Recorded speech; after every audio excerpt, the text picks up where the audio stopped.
You work so hard. You show up every day. You do what's expected of you. But deep down, you know the truth. One paycheck shouldn't decide how your life turns out. But what if your evenings meant progress? What if your weekends built freedom?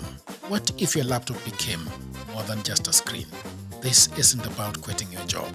It's about giving yourself options. While others crawl, you start building. Quietly, consistently, and on your own terms. No pressure, no guessing.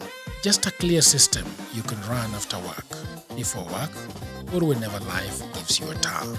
That's what Goldmine on hustlesafrica.com is for.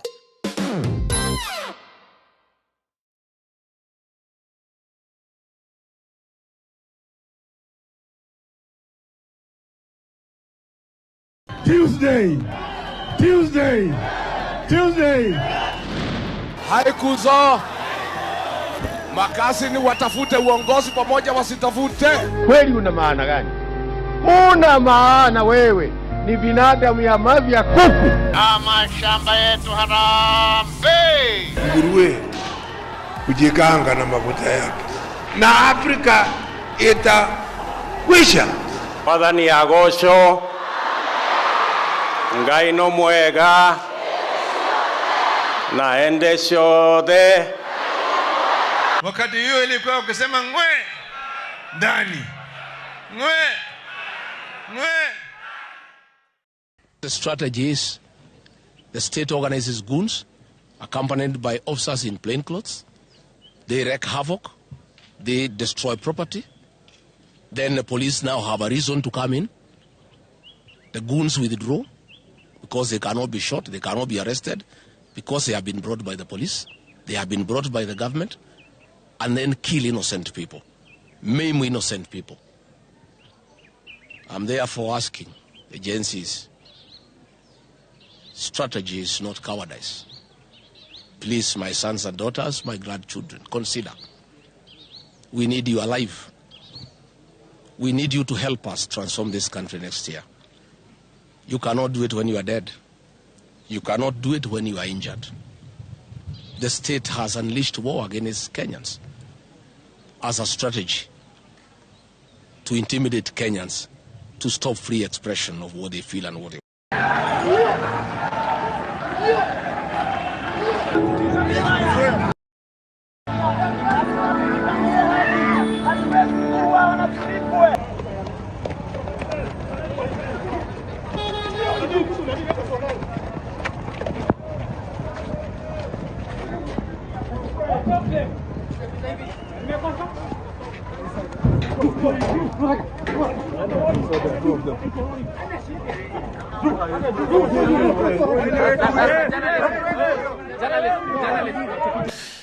All right, hello there, people of the internet. My name is Udu Jagero, and this is Political Eddy coming to you at 7:30 in the evening from the city of glasses, Nairobi City. Today I'm in the studio with, I don't know whether Joel is a Gen Z.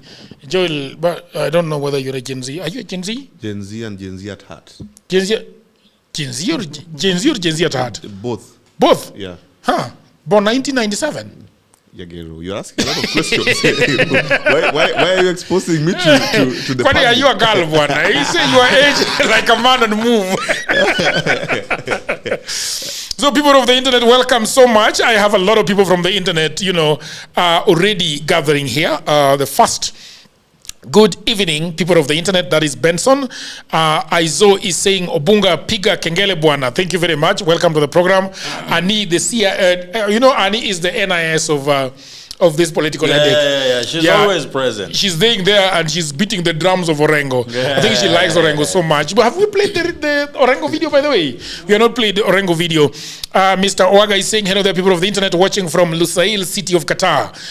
Jambo, Wood County, Jagero, Joachim. Thank you very much. I hope that you're doing very, very well. Annie is saying, tumerudi siku ya mkoloni. Thank you very much and welcome. Ratego is saying, ngwe ndani. Good evening, people of the internet. Good evening, Jagero and Joachim. Say hi to Miruka and others, including Obunga and Vasht. You know, okay. Fred Dick is saying, hello, good people of the internet. Welcome to informative, transformative, objective show and ever-rising podcast in the country. Thanks to Woodala, Anthony Jagero. Hey, got a lot of names. Benson is saying Gachagua should give us a break. The state cannot hire goons and destroy properties. Okay. Annie is asking Joaquim if he went to the streets. I believe he was there for a short while. Yeye ni kama yule jamaa mwenye anaitwa Babu, alienda hapo for dakika chache akatoroka akasema hii kitu haina starehe. Okay, Mr. Enoch is saying Jagero welcome Mr. Joaquim Safina, youth wing leader.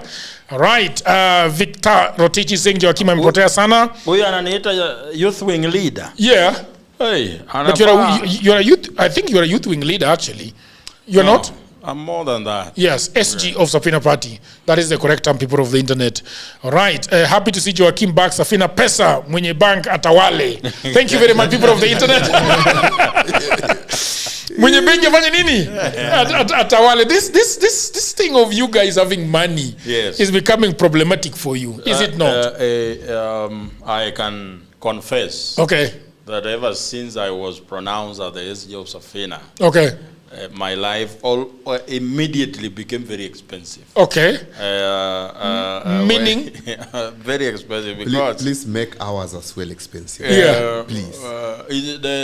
It does not really mean that I immediately got money, but I say that now the things I used to do, I cannot do them anymore. You meet people, they are like, hey, give us something. But it's a culture of the Kenyan politics, so I have nothing against them. And it's also good for people to think you can actually solve their problems. Very nice, very nice. Very, very, very nice. Okay. Yes. Karibu sana. Thank you very much. I want to welcome Mr. Meruka. Yes. Mr. Richard Meruka, thank you very much. Thank you. Our Gen Z. So today it looks like I'm having a table full of Gen Zs. There is a gentleman on the other side. I don't know if we can hear him. We decided that we don't want to see his face. But I'm hoping that we can hear him. Can we hear him, Mr. How are you doing? I'm doing good. My name is Okwara. Thank you very much for this show. Okwara is a Luo name. Thank you. Okwara is a Luo name. It's not a Luo name. Okwara. Lawyers, probably a lawyer. They bought a lot from us. Okwara is because Okwara is Luo. No, there are names that are shared among the Luo community and the Luya. Yeah. So we have Okwara. Kama Okumu.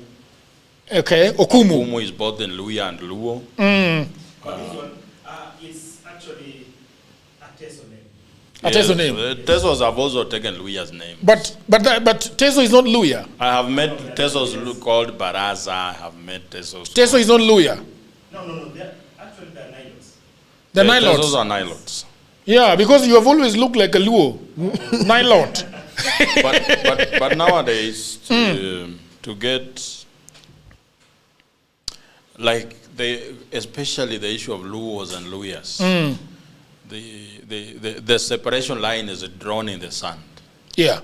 You can't actually tell where is where. As a Luya, you can't really hate a Luo, because you will find that in your own family, except the Bokusus are still not so intermingled with the Luyas. But these other ones... Yeah. But there is also nothing like Luya, so I hear. Jagero, it's just like can I indulge you? Probably today marks at least 2 years when we were in the streets. Okay. And we know we lost at least over 60 of us, the Gen Zs, in the streets. And I think it would be an honorable thing just to take a minute to remember them as a minute of silence. Yes. Can we take shorter? That is still okay. That is still okay. Yes. Okay. Well, can we vote on that, Mr. Yeah, do we have a minute? I think. Okay. Do you have a minute, Mr. Okwara? Okay. You have a minute? You agree? Okay. Let's do the minute. So it is 1939 right now. At 40 minutes we will. So people of the internet, you will bow with us as we. Commemorate and send our condolences to the family of the people that died in 2024. What is it called? The anti-bill protest.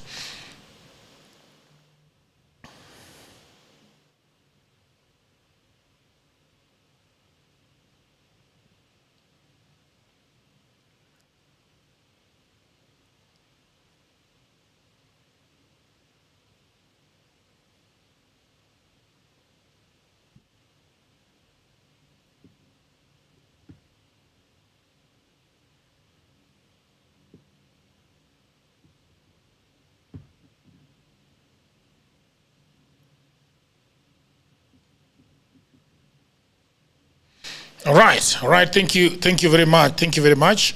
I want to start with I've not welcomed Mr. Joel. Yeah. Mr. Joel, how are you doing? I'm doing very okay. This is your first time at Political Headache. I know the gentleman, Mr. Richard, has been here 2 more times, I believe. Yeah. I lose my count with Joachim because it looked like he's a proprietor here at Political Headache. Yes. So how are you doing? Today we are, commemorating the 2024 June anti-bill protests. What do you think about that? Do you think that it was a good thing for the Gen Z to go into the streets in 2024? And apart from that, number 2, what do you think about, Gen Zs and political protest and political violence, quote unquote? Jagger, as always, first of all, thank you so much for inviting me here. And I said initially that I'm doing okay. I don't think I'm doing okay. Yeah. Because of the state of our nation. And in June 2024, there were subsequent struggles that came by. On June 17th, there was the first Mandamano, first street protest, which was very peaceful. Police were not there. The second one started to become something else. And the third was mess. So it was prudent that the Gen Zs went outside to at the very least, agitate and tell people that there are certain facets of the Finance Bill 2024 that are being introduced that needs us to scrutinize them further. And that is what they did. The first time, they did it so well. They were there in the streets with phones, doing some TikTok videos with water and flags and handkerchiefs, until I think some of our parents started saying, these children, they joke a lot. They joke a lot with serious things. And Gen Zs were not even politically active then.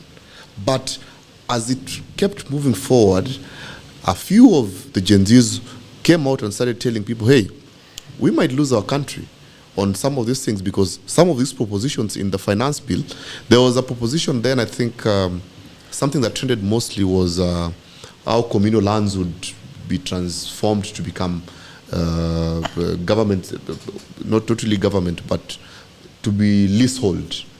So it was something that trended so much.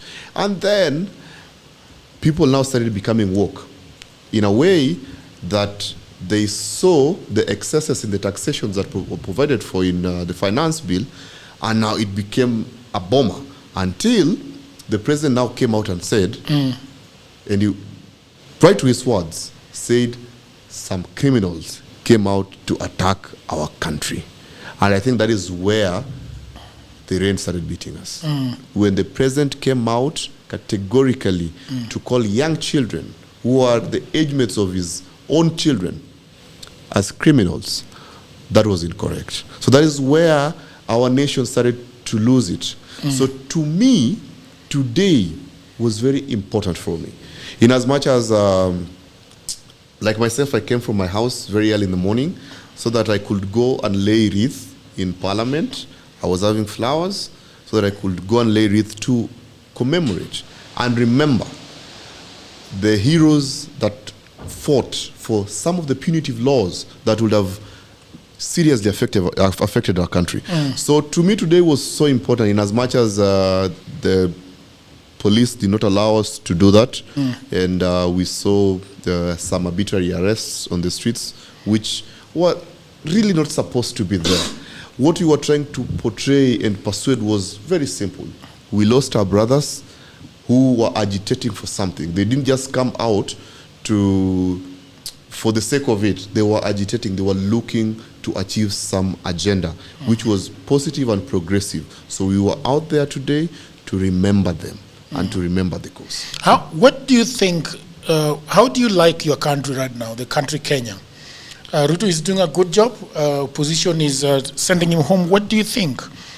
Because you can hear Gachagua was also said that that Ruto's government was ready to hurt the Gen Zs, and therefore he was telling them that, look, do not go out in the streets. Let's wait for 2027.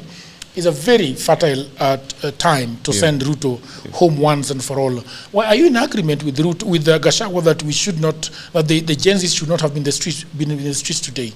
Jagger, one thing, I don't like holding brief for both the government and the opposition, but I would, in this case, since we are having this interview, just have honest opinions. I don't like the government. You don't like the government? Yeah, it's very good to say it openly. Okay. Because this same government came out. One thing that hurt me the most is when a media station asked the president that there's a child that has been shot 8 times, and the president came out categorically saying, is he dead? He was asking, is he dead? Is he still alive or is he dead, right? Is he still alive? Yeah.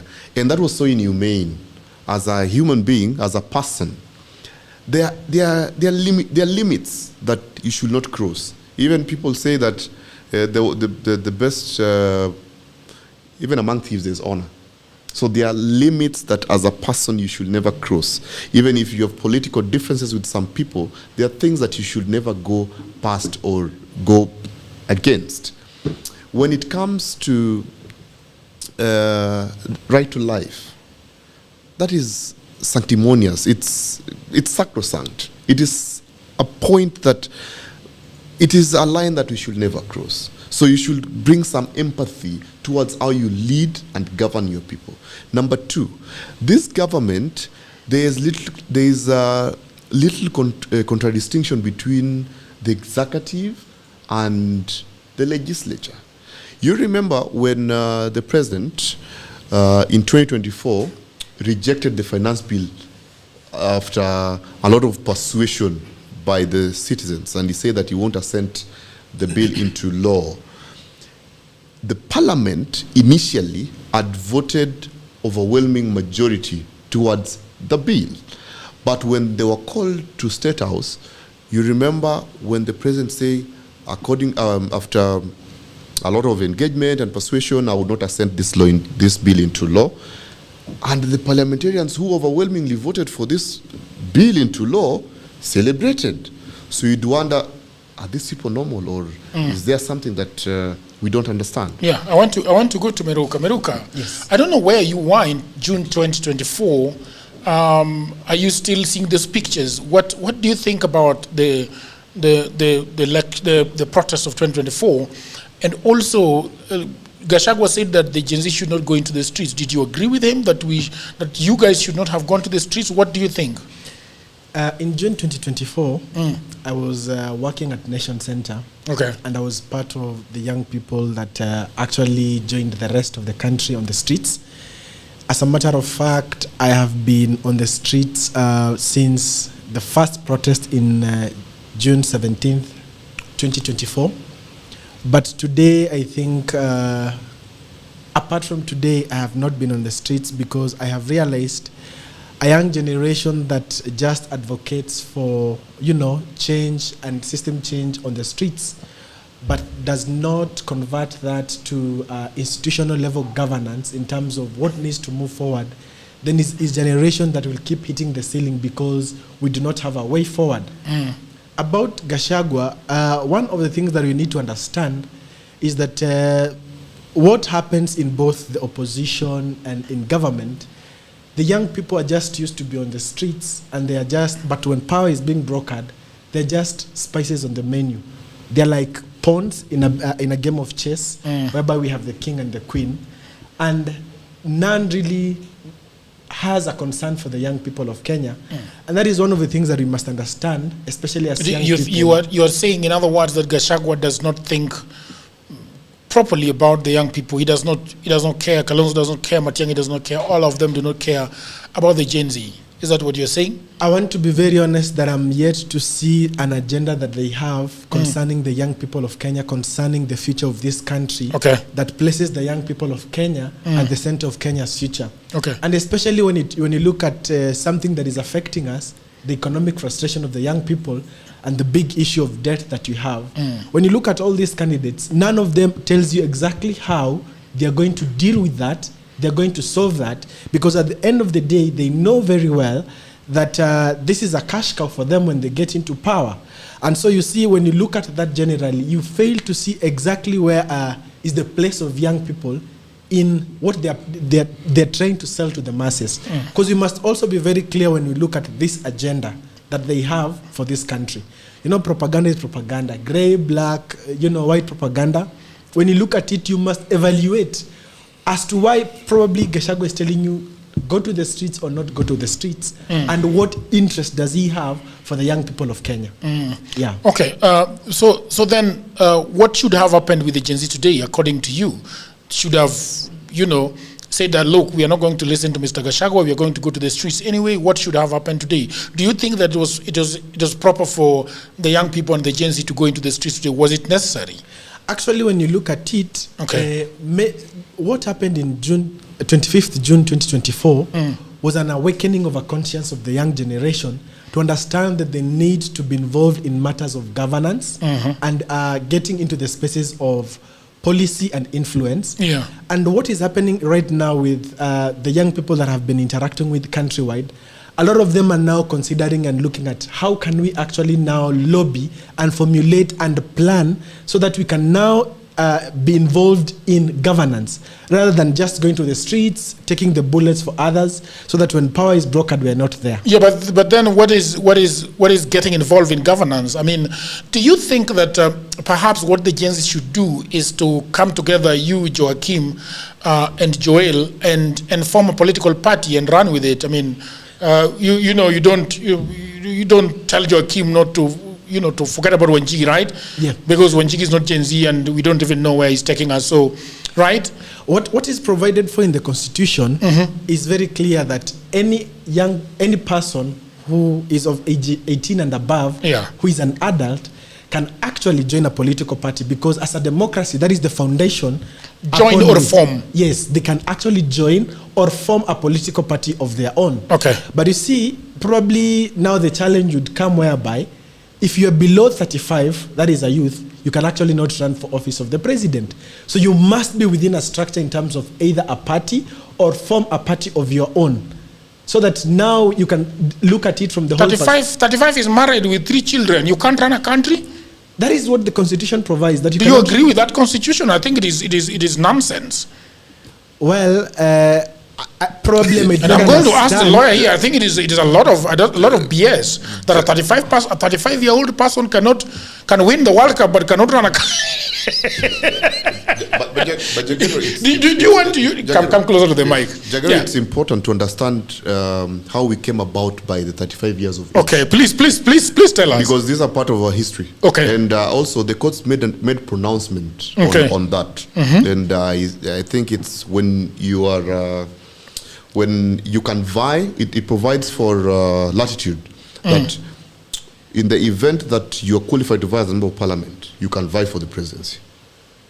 Yes. The courts made pronouncements on that. So you can just check the... So it is no longer 35. So 35 you can still be a president. It's no longer 35. Okay. I'm just saying what the court made pronouncements upon. So hear me out. Okay. The issue of 35 came about when the Kenyatta regime wanted to stop one man called Thomas Joseph Mboya from vying for the presidency. Okay.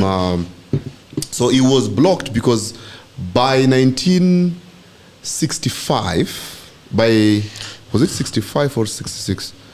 By then, he did not yet attain the age of 35. The age of 35. So 33 thereabout. It was 33 thereabout. So the only thing that the Attorney General then, I'm forgetting this gentleman's name. Charles Njonjo. Yes. Charles Njonjo there. The white man in a black man's skin. Thank you very much.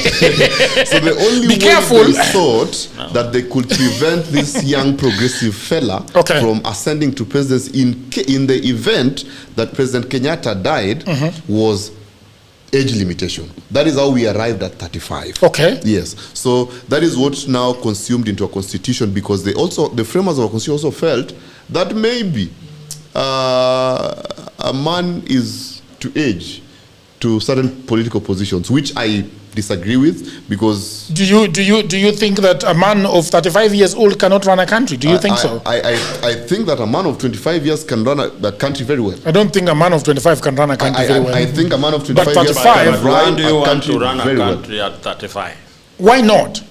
No, why? No, why not? So because you understand the problems of the country. Again, And you're why saying 35? That, huh? Why 35? Why not 25? What do you mean a man of 25 no, years? The medulla oblongata over 25-year-old is not properly. He's still yes. experimenting. Yes, you're still experimenting. I think 10 years later you are okay. We have 25 years old with children and families. No. 25 years is a bit too young. Yeah, it's a bit too young. But 10 years later, at 35, I think, and your reasoning is also really bogus. Completely different at 35. Yeah. Compared to how you reasoned at 25. Joachim, how old are you? I'm 28. You're 28. Yeah. You can't run a country? He can try. For now, I can't. I don't want to. No. Leave alone the point of not wanting to. We are not giving you. We're just asking if you can. Yeah, I think he can. I think he can. How old? 28, right? Yes. What is the difference between 28 and 25? There is a big difference. It's a presidential term. That is almost a presidential term. A lot has happened. The difference is 3 years. Yeah, but you see, but 3 years is not running a government is not like running some company somewhere. There's so much involved. Yeah, I believe that from 30 you should be able to run a country. People become queens and kings. Running a government, you have technocrats with you. People have PhD. People have PhD at 30. Right? Yes. They do have PhD at 30. So I mean, they would beat Ruto in running the president. I mean, if I look at Ruto, I'm saying, look, somebody can be better than you. You know? Yeah. So even this young man is very well spoken. He can do very well. I think. But I want to go back to you and ask you this question, because for you I want to ask you a different question. Tell us the story of 2024 Mandamano, because you are in the heat of it. What exactly happened? Who took you to the street, Mr. Joachim? Who gave you the money?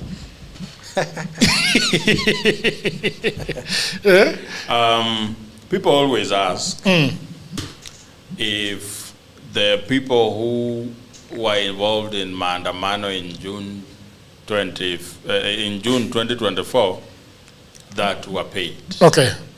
By then, no one knew me. Yeah. I was just another person in the street. So even if people were being paid, I was not. But what took me to the street was the situation of the country by then. I had become politically aware. I had played a role in the campaign of 2022. I really campaigned for Baba. I wasn't even looking to meet for him. I just fell in love with what he was proposing. And I was speaking, there is something particular that I used to sing it wherever I was. One county, one product. That really got to my heart. What was that about? It was a proposal by the Azmio that every county has a unique way of doing things by their own. They have their own raw materials. They have the economic capability different from other counties. So every county must be given a chance to produce at least one product, which means that there must be a manufacture, an industry in that county that is involved in production of this product. And that's how they were proposing to create jobs.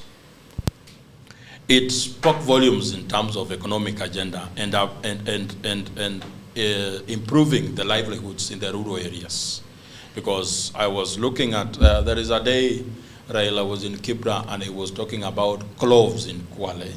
He was talking about mangoes in Makueni. He talked about cotton in Busia.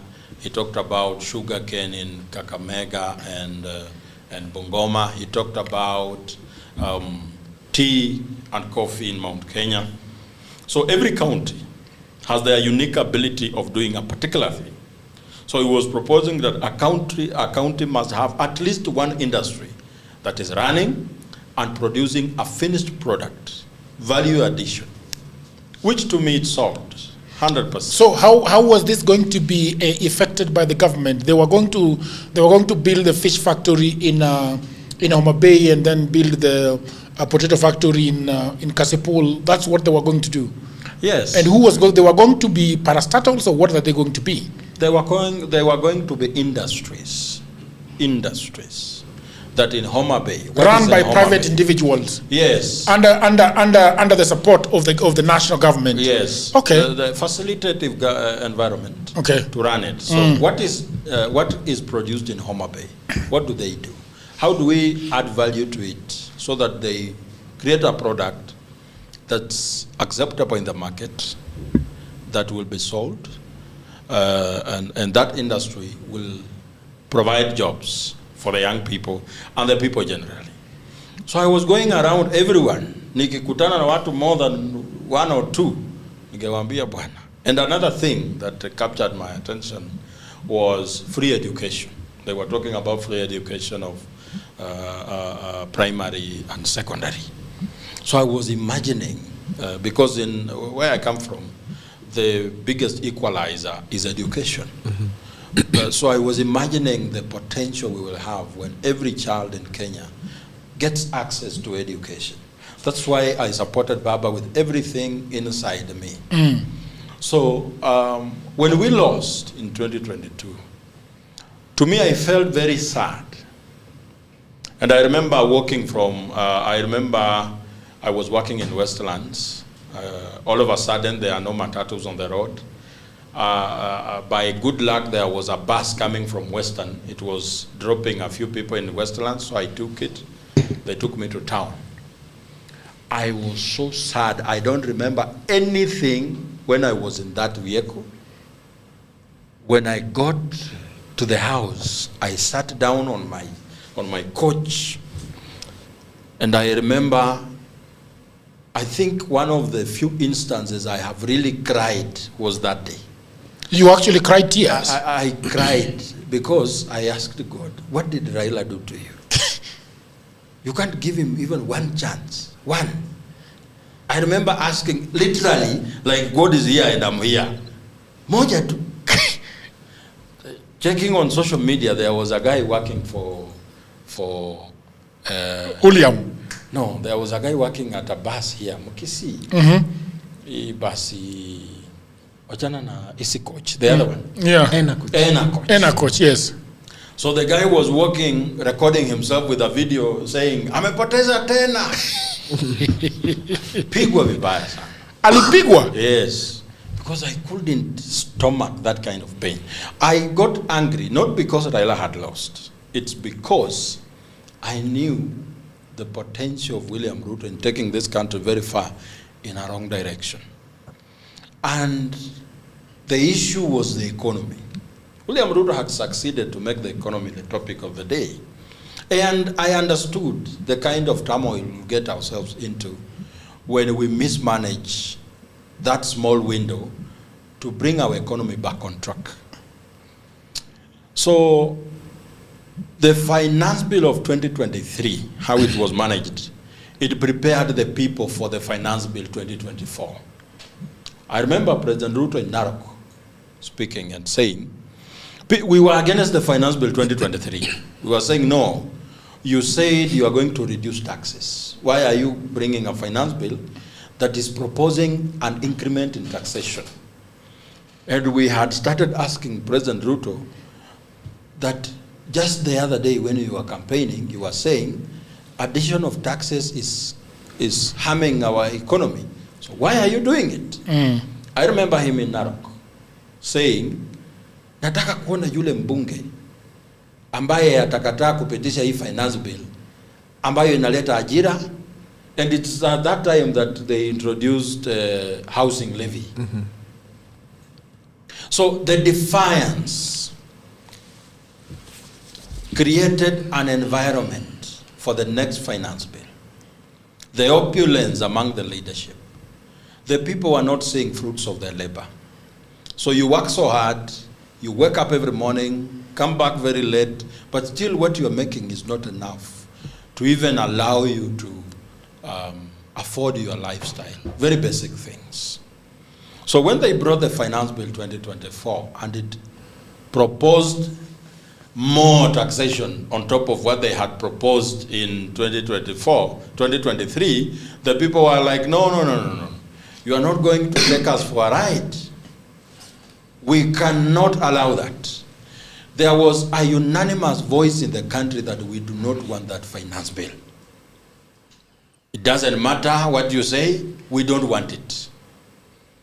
But they went ahead and disregarded the voice of the people, and they passed it. I remember at one point, it was a public participation forum at KICC, and I stood up to speak and I told Kimani Kuria that what you are doing, if you force this finance bill to go through, you are going to have repercussions that are going to be very ugly for this country.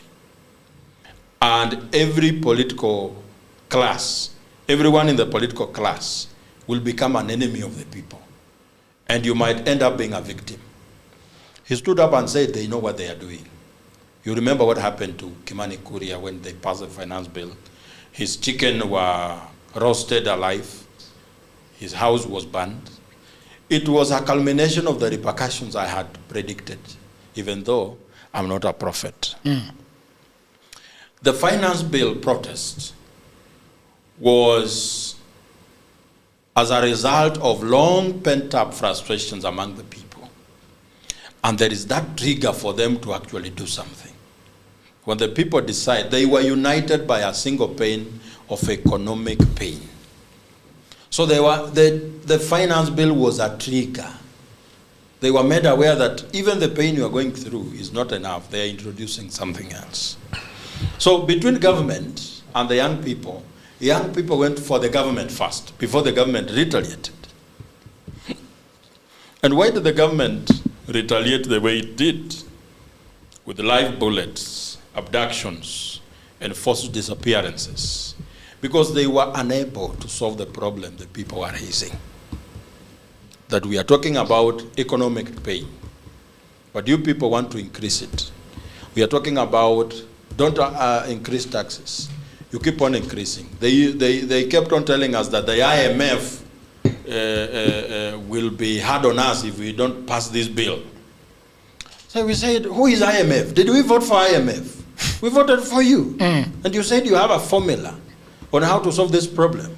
You told us that this bottom-up will help us. Why is it not? So the retaliation was now to use brute force so that they self-fear among the people, to make them not to come for government. It became an issue of me against them. It was for survival. The people were determined to drain the swamp. That's why people were killed. President Ruto was trying to save himself from being ousted from office. But the other question before I come back to Mr. Joel and Miruka is this. When Ruto's government decided to unleash force and violence upon the people that were protesting, some people have got theories that perhaps they kept saying that these are goons that have been unleashed to us. These are people that have been paid to come into the streets. I don't believe that so much. But then again, in as far as the violence and the abductions and the forced disappearances were concerned, what do you think was going on in the mind of the government? That we are going to drive these people out of town and we are going to get back to the Moi era and there is nothing that can happen with the social media? Do you think, how much of a miscalculation was it?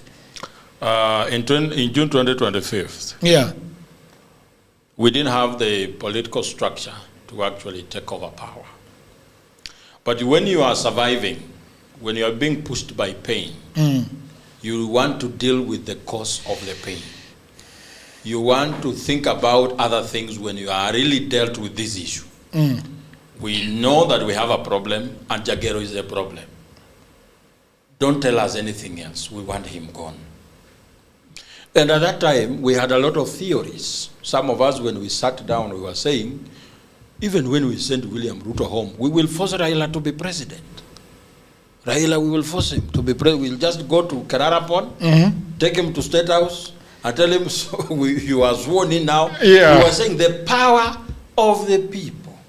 Because the Constitution says that the people can exercise their power either indirectly or directly. It gives the structure of how we exercise our power indirectly through elected officials. Yeah.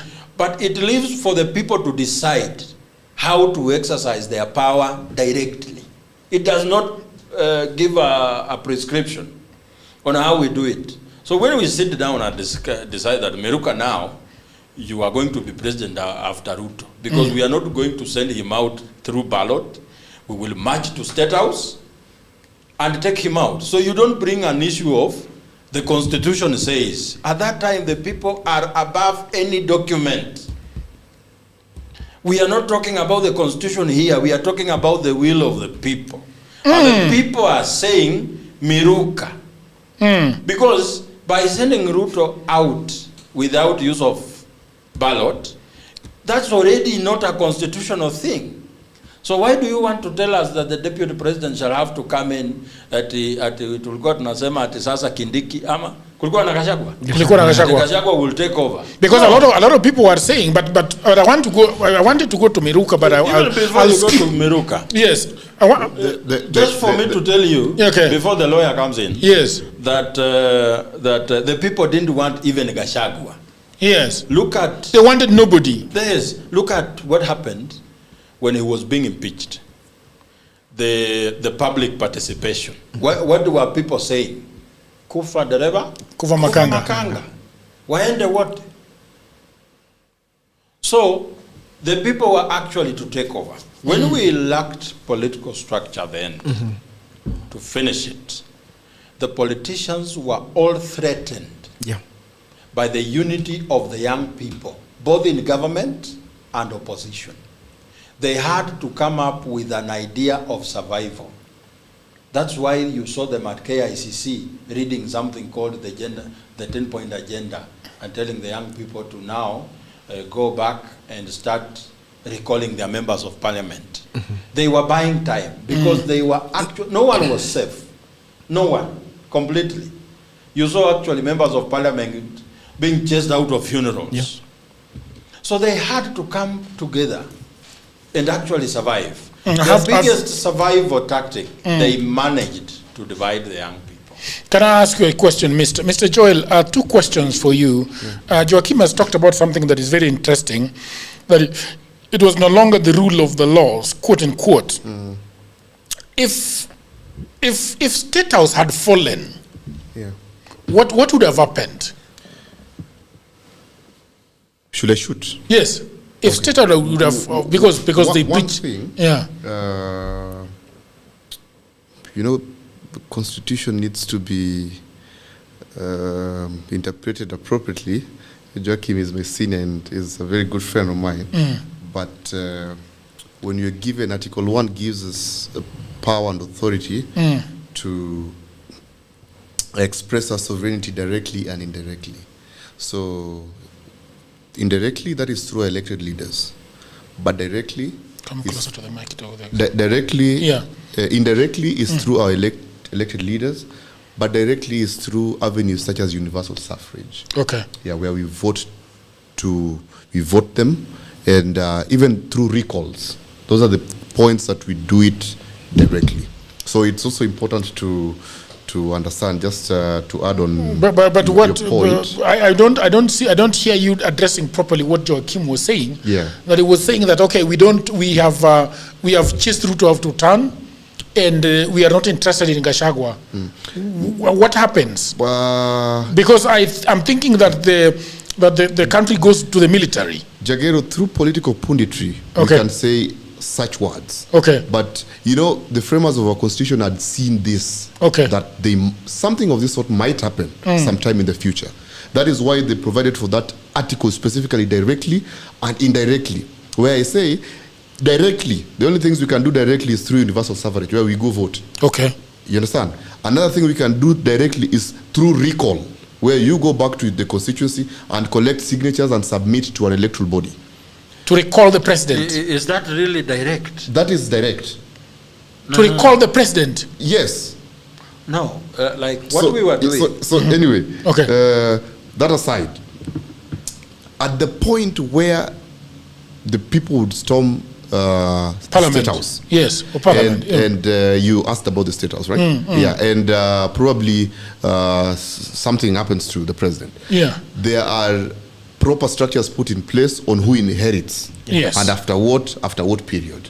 Where the next was the deputy president, of which people do not want him. Didn't like him by then. I don't know whether people like him now, but that's subjective. But people didn't like him then. We'll ask Meruk about it. Yeah, that is how his impeachment came about. But even in the absence of also the deputy president, there is the speaker, another inheriting someone given that authority to inherit, which is the speaker. Okay. And then even after that, there is still someone else given the authority to inherit. After the speaker? You see, let's say we have a situation where the people have anger to the collective political class. And you are saying, you, the president, we have a problem with you, together with your deputy.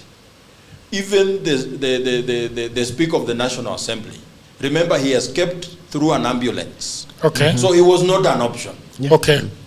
You understand? So we are saying, we are against all these people. They are our problem. So we have actually run them out of town. Yes, and so who is going to tell us what to do? And legally, the law is different. No, the law is not following the law. Might not be attractive sometimes, but no, it is different. There was no law. The moment there was the promulgation of the Constitution of Kenya 2010, that we all went and voted through a referendum. Yeah, we all signed a social contract together to abide by it. Okay. So but the problem with your route, yes. The problem with your route is that the streets are quiet and everything is okay. People are taking bread and butter on their balconies. Yes. But here's a situation whereby, and by the way, when I say that State House has fallen, I don't mean it like that. I think the government has fallen. Yes. And so what happens? The people who are crawling the streets are baying for the blood of the entire political class, and they are saying, we don't want the speaker, we don't want the president, we don't want the deputy, we want Raila Odinga to be sworn in now and now. Get this scenario. 1 million people are marching to State House. Yes. Somehow another 1 million are going to Kerara Port. Okay. Where Raila resides. Yes. So Baba, we have dealt with Ruto and follow us now. Okay. And we are not leaving. There is no law that will say, there is no one, even the lawyer like my friend Oluoch, will come and say no, article so and so does not say that. The law of the jungle, eh? Because but there is the people who signed that contract have said no, you are taking advantage of the same contract. And you are not living up to it. Because the reason why some people got so agitated is that there was outright violation of the Constitution itself. Yeah. So you don't tell us to remove you by abiding by the document you violated. So we are coming for you. We will think about the document when we have dealt with everyone. What is a state of emergency? Come closer to the mic and tell me. Because I think there are so many things that are now cropping up. What is the state of emergency? There is something I think Baba used to say as to why probably they came together to form the broad-based government. Because in as much as our constitution has provided all these means, one of the things that our military does is to protect us from outside and inside threats to our country. And what the military will not allow is for our country to fall into anarchy. And one of the states that we had gotten into, and I think Baba put it clearly, was that is where we were heading when the military had been sent out. Okay. And you see, when the military is sent out, they suspend the constitution. Yes, that's the what I was looking for, the suspension of the constitution. Yes. Go ahead. So no, him. So when the constitution is suspended, then now we have to live under the military rule and law. And I think probably that is one of the things that we as Kenyans do not appreciate, the fact that we are actually a democracy. So in your estimation, there is no going to get Raila from Kerara Pond? No, that is not going to happen. That cannot happen. That cannot happen. Okay. Yes. All right. So the issue here, and this issue of democracy and what people want. We have had a democracy of multi-party politics from 1992. Yes. So let me go back. When we got independence, as our forefathers were fighting for independence, they were fighting for two things. One was for their political rights, to be able to take part in the leadership of their country where they were born, to lead their motherland. The two was for them to be in charge of their economic well-being, because the biggest enabler of how economically stable you were at the time was land. And huge trunks of land had been occupied by the white person. So the leaving of the white person symbolized that we now get our political rights and our economic well-being. So when we dealt with the issue of independence, one of the problems we didn't have is the agenda on how to run a country post-Mzungu. Our anger was on Mzungu going. So after Mzungu, there was nothing else to put us together. The enemy is no longer existing. So we become enemies unto ourselves. That's how the disagreement on the philosophy of leading the country came from. There is someone coming with Majimbo. There is this one saying, no, land should not be divided. People should buy it back. So there was that problem. So when we got our political rights and we did not agree on how to get our economic blueprint after Mzungu, we get derailed along the way. And again, 1982, attempted coup now brought in another democratic struggle, because there was an announcement that now Kenya becomes a single-party state. So that informs a new struggle again. So we start fighting for pluralism. Then it becomes our political rights, that we need to be given a chance to vote for our people, the people we want to. Because at that time, we ukiwa Kanu baba, Kanu mama, we umepita. So people are saying, no, that's not the case we want. We want a place where we are given options to say that we don't want this one, we want this one, and not this one. In 1992, repealing of Section 2A brought those rights back, that we now have them, and we can continue. And because of the constitution of that time not being able to now handle the realities of pluralism, there was need for a new constitution to now take care of the new software of the country. That's where you see the James Orengos, the Gitobi Manyara, marching on the road and saying, sisi tunataka katiba ibadilishwe. That becomes the new front of now looking for a new constitution to take care of the aspirations of the country. The biggest democratic gain we've got in this country was the promulgation of the Constitution 2010. Now that marked the end of our democratic fight. But there is something that stopped on the way, even at independence, how to deal with our economic stories. So the people have the right to vote, the people have the right to picket, the people have the right to do anything and speak freely, the way we are today. But the people have a problem with affording their lives. So that has become the new struggle from 2010 going forward. Because we also made a mistake of bringing in people who didn't believe in the new constitution to be the first leaders of the country. So the struggle we are in today is one, to take advantage of the democratic space we have. And now think about how do we now get our economic freedom, because we are never free. And that is why everybody is very keen with their taxes. Say, what is the effect of taxes on my well-being, on my livelihood? That I am paying almost 50% of my income to pay taxes, but I'm getting nothing in return. So we are feeling like the taxes are an extraction from us, so that we don't develop ourselves. Okay, let's go forward and listen to Mr. Orengo. Has been having fun today on top of a motorcycle and a few other people. I want us to play that Orengo on a motorbike, and then we continue and play him thanking protesters for their patriotism. I don't know if you have those ones ready to play, so that we talk about the people that lost their lives during the. I was talking to Joachim before this, and he was telling me that one of his friends lost his life. You have it ready? Let's play that one.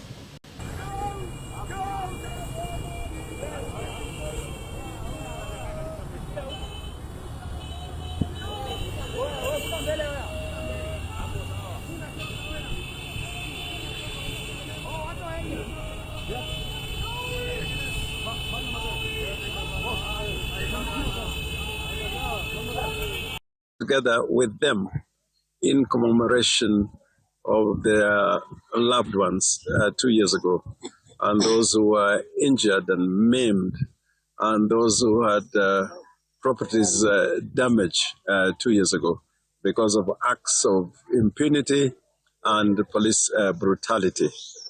I must say overall today was a successful day and continues to be a successful day. We have reports of participation in this commemoration in the whole country, including Mombasa, and you've seen what has happened in Nairobi, in Western Kenya, in Rift Valley, and also in Nyanza, places like Kisumu, Ahero, and all these places have shown a spirit of patriotism. And as we said, Kenyans have listened to Mama Kennedy, because when we went to present the papers, the petition, and the notice to the police, she asked that today be a public holiday. And we have done the runs in town all over. There are no activities going on. And people have either come out or stayed at home. So we want to thank Kenyans for this. Long live the park! Long live the park! Long live the park! Long live the park!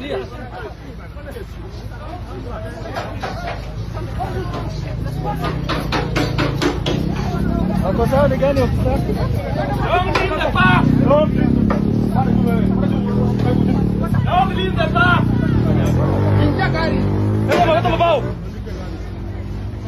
Long live the park! Long live the park!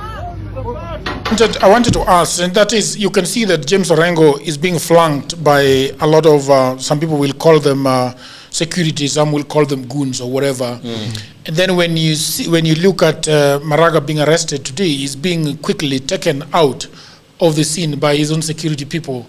But the people that they were with remain behind, all right? And it's a case of the people always remaining, the Wananchi always remaining in the streets, while politicians are being quickly taken away.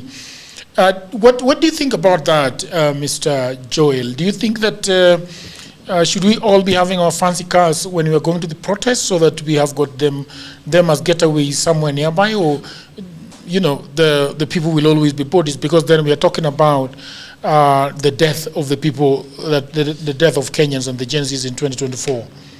The moment that we get to the streets, something... People are saying that they have played the wrong video for Maraga. Maraga was arrested. That was the wrong video for Maraga. But anyway... Yeah, but he was arrested. He was arrested today. But nonetheless, the moment that we get to the streets, there's only one thing that brings us there. We go there to show our disgust and discomfort by the state. So the point that we are at the streets, that is all. There's nothing that separates us. You come there as a former deputy president, former chief justice, I have a lot of respect for Maraga, former whatever you are, but the moment that we get to the streets, all of us are there to show our disgust and our discomfort. And it is prudent, this I always say, that government, like the incident for today categorically, the government ought to have allowed the citizens to commemorate and remember those guys who lost their lives. In as much as it is emotive and it would crack upon what this nation should not face, but it was prudent for the government to just allow, because those mothers are hurting. I had Mama Rex say in the morning that we can be paid whatever amount of money, but that can never return our children back.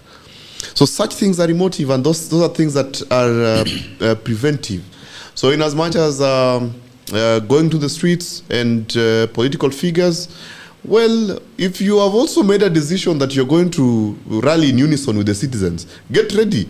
Leave those cars at home and come to the streets with the common 190. If you truly believe that should be the position, if you're not doing it for commercial purposes or for political mileage, go to the streets with the people, rally with them. You know, there's a difference between political activism in this era, this modern era, and in the era that fought for multipartyism and post-1982 coups.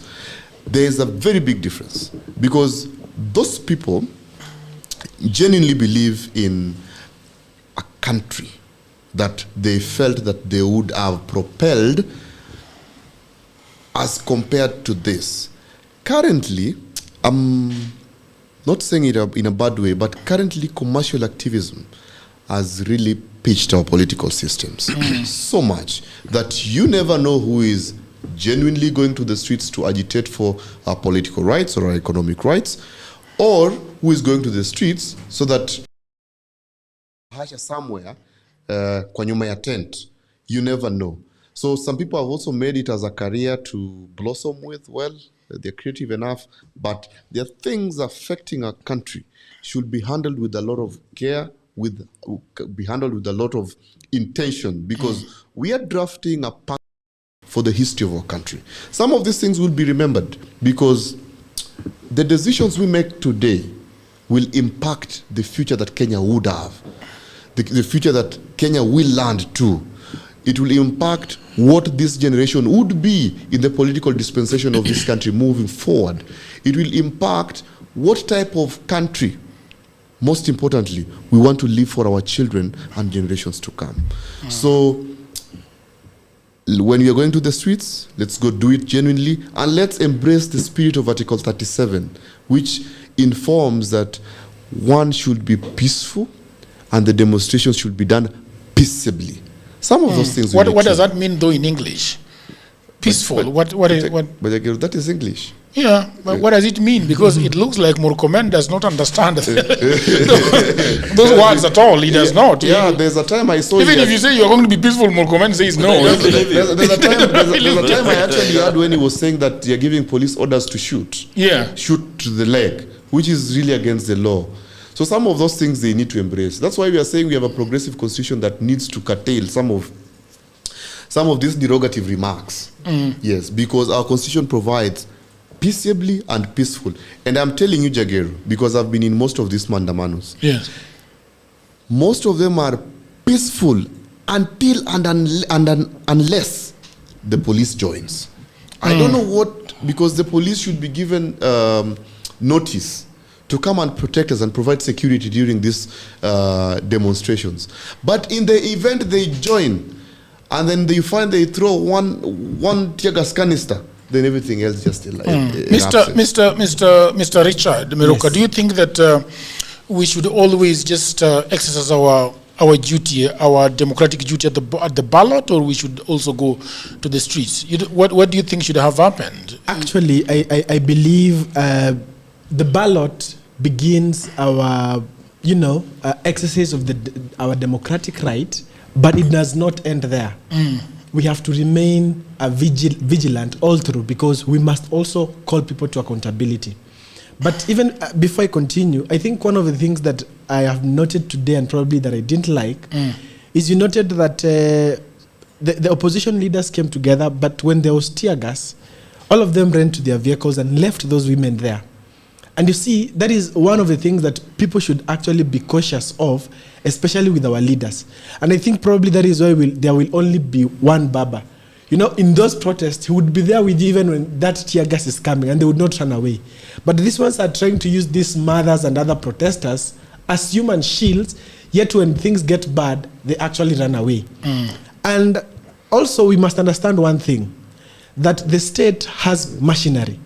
First of all, they take your money through taxes, they buy guns, and when they actually realize that you're a problem, they finish you with those guns that they've bought with your money. And so that is probably why my call has been different. That is why probably today I was not in the streets. That as as a country, as a people, when we have exercised our right indirectly through voting, what else can we do? I do believe there is a better bargain that does not leave us at odds in terms of always the protesters and the state looking as if they're in a war. But rather, what is this recourse that can take that is actually both good for those who are aggrieved? Because I believe what we can do is to have a system that brings us at the table whereby you actually agree that I'm aggrieved this way and this is what I need. The loss of life and the seeking of justice, especially in this government, you know, in Kiswahili we say is like kuingia kwa mahakama ya fisi ukihitaji haki na wewe ni kondoo. It can never happen. Whatever has been done has been done. The lives that have been lost. And again, also, we don't need to condemn the commercial activists. I think that is why we are a mature democracy. Okay. When you look for a country like Uganda, these people are not even allowed to be on the streets. Yes, they receive their checks, but they try to awaken us and to help us in terms of seeking for accountability within the government.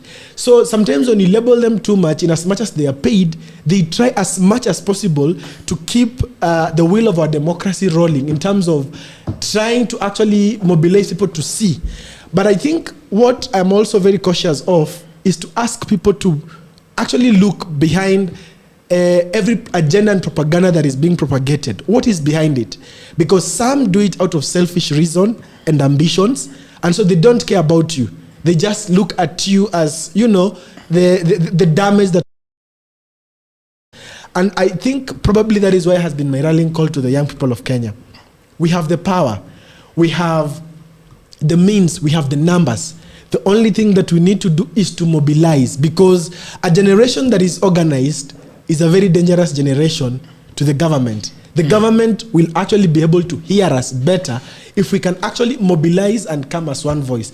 Not just being in the streets and then the state overwhelms us with tear gas and the police and the beatings and the shootings, and then that energy leaves a vacuum because there is no way forward. I have a feeling that there is true fear from the political class when June 25th of 2024 you know, happened. Yes. Do you think, as a Gen Z, that the government has taken serious note of the power that the Gen Z has?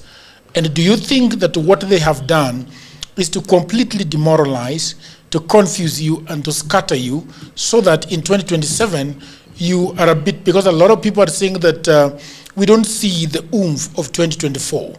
We are seeing a very demoralized Gen Z. Do you think that Gen Z is demoralized? I think it is, because when you look at the oomph and vigor that the young people of Kenya had, and the loss of life that we experienced, and the sufferings that young people are going through, many of them are not willing to go back to the streets again. But again, even as you look at it, I want to give an example with what is called the National Youth Council, that should have served a purpose of actually allowing the young people to participate in the space of leadership and governance. What you are realizing is that the government is trying as much as possible not to encourage such structures that are in place provided for by the Constitution. You are supposed to be having elections in the next few weeks. What is going on there? Absolutely nothing, because I think those in office are just trying to kutupanga. You told me that the person that is leading the youth has passed the age of being a youth. Yes. And they were given about 200 million Kenya shillings to organize elections. Yes. And they're not. Or can you tell us a little bit more about that?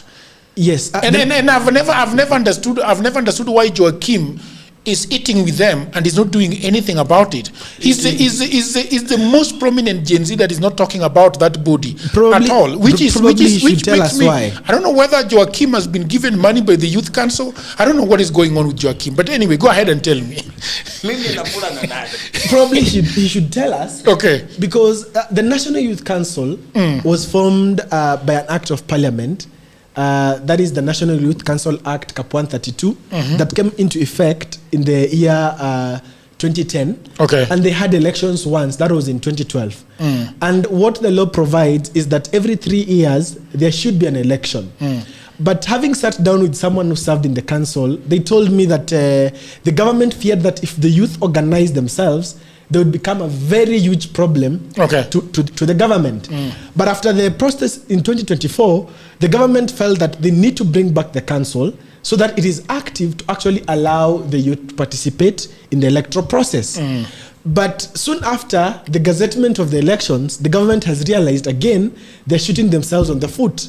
So they're trying as much as possible to frustrate all candidates countrywide. But they give them money. Yes, the money was allocated. The 200 million. 165 million for the election. But they asked for more. Yes, they asked for more. Which was denied? I cannot confirm or deny whether they were given more, but at least what has been confirmed is 165 million to run the election. So the youth, Mrengo was given 165 million to run an election. What are they going to be doing with about 200 million for such kind of an election? What are they supposed to be doing? You see, we have what is called the National Steering Committee. Okay. That is actually supposed 60 days to the election is supposed to be doing about the 60 election. days have elapsed. Yes, almost. No, 60 days to the election.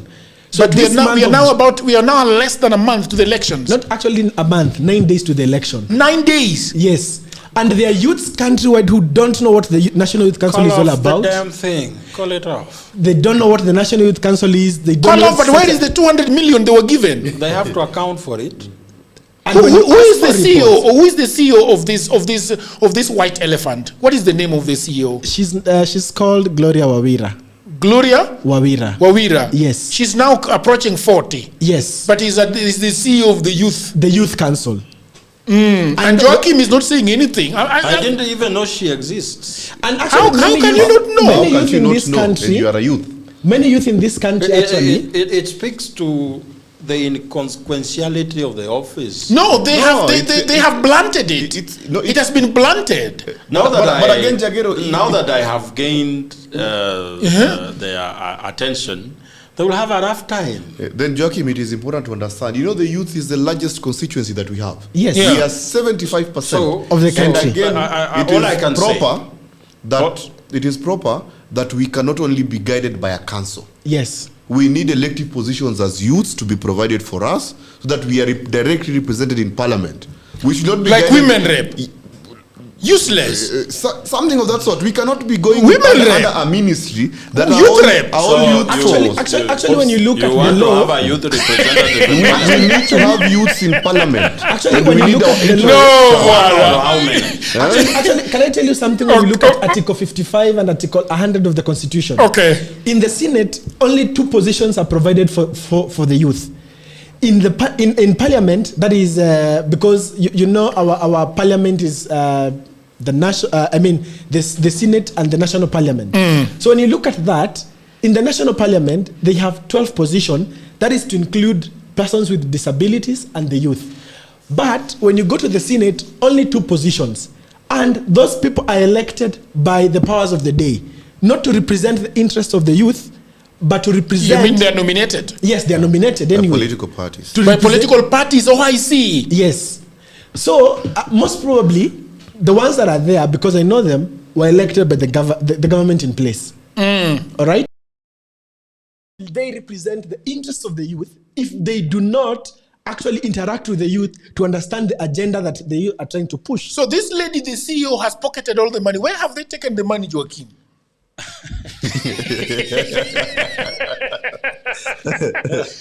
I wish I knew, but we will know because... but how does that make you feel that 200 million was allocated to the Youth Council to do elections? But they have not gone to any town hall. So they have not traveled the country. Exactly. They have not... Where is the money? So tomorrow is a Friday. Yes. I will pay them a visit together with my team, as one of the young people in the country, just to try and understand what have they done with the 200 million. First of all, I will need to ascertain that they were given the money. In fact, you can actually quickly check it there. PS Fikirini confirming that they have been allocated 165 million the financial year 2025-2026. Who is Fikirini? The PS for youth. I know, but who is he? I mean, what is he doing there? Do you know anything that Fikirini is doing for you as a youth? Fikirini. I would say again that is another disappointment of youth leaders that we have in the country, because he's just doing a lot of PR. But any issues that the other day he had a party at his home. What was the party about? There was a big party where President Ruto, Dr. Ruto was there, and it is a big party. He was looking very nice, very nice. But he's a youth CS. I mean, a youth PS. What do they do at the youth CS? What do they do? He's in the Department of Youth Affairs and the Creative Economy. What are youth affairs? That is a ministry and so what's creative economy? Well, what is creative economy? Think about the digital space, think about the TikTokers, content creation. But now, I am having 3 podcasts with a following of more than 3.5 million. I have never seen Fikirini. He needs to look for you. I've never known him. He has never called me. He needs to look for you. What has the ministry done to the creatives? What has the ministry done to the youth generally? Even I don't know. They did not even. I mean, were they at Vurugu too? I mean, where? What is who is Fikirini? What does he do? Because this guy is the one who knows these people. Yes, I have met the guy once. Yes, but what did you discuss? Because you said on social media that you had a very what do you say? What do you productive yes. Fikirini is a very good friend of mine, and I want to extend an invitation to him so that you ask him some of these pertinent questions. No, but tell us what he does. He's a friend of yours. Pesa yote mnakula nayo ngombe na nyama. Pesa ya youth. Because the two are friends. I actually told you that I have a very serious discomfort with this government. That was the first question you asked me. Yes. So I only engage with these people at a personal position where we can discuss our campus days. That's final. We don't discuss anything. No, we didn't. We just did a lot of activism during campus days together.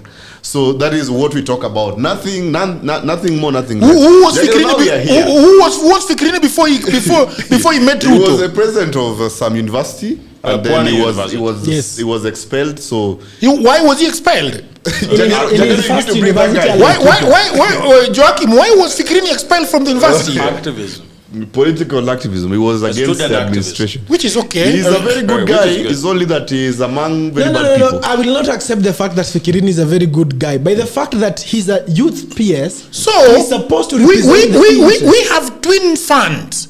The one that is going to Fikirini and the one that is going to this other lady, Umwiri or who? Gloria Wawira. Yeah? So we have all those people holding money for the youth and claiming that they are. I saw him, your friend dresses very nicely. Fikirini. He's the PS. Do you know there are these CSAs? The one is for sports, doing absolutely nothing. Salim Furia.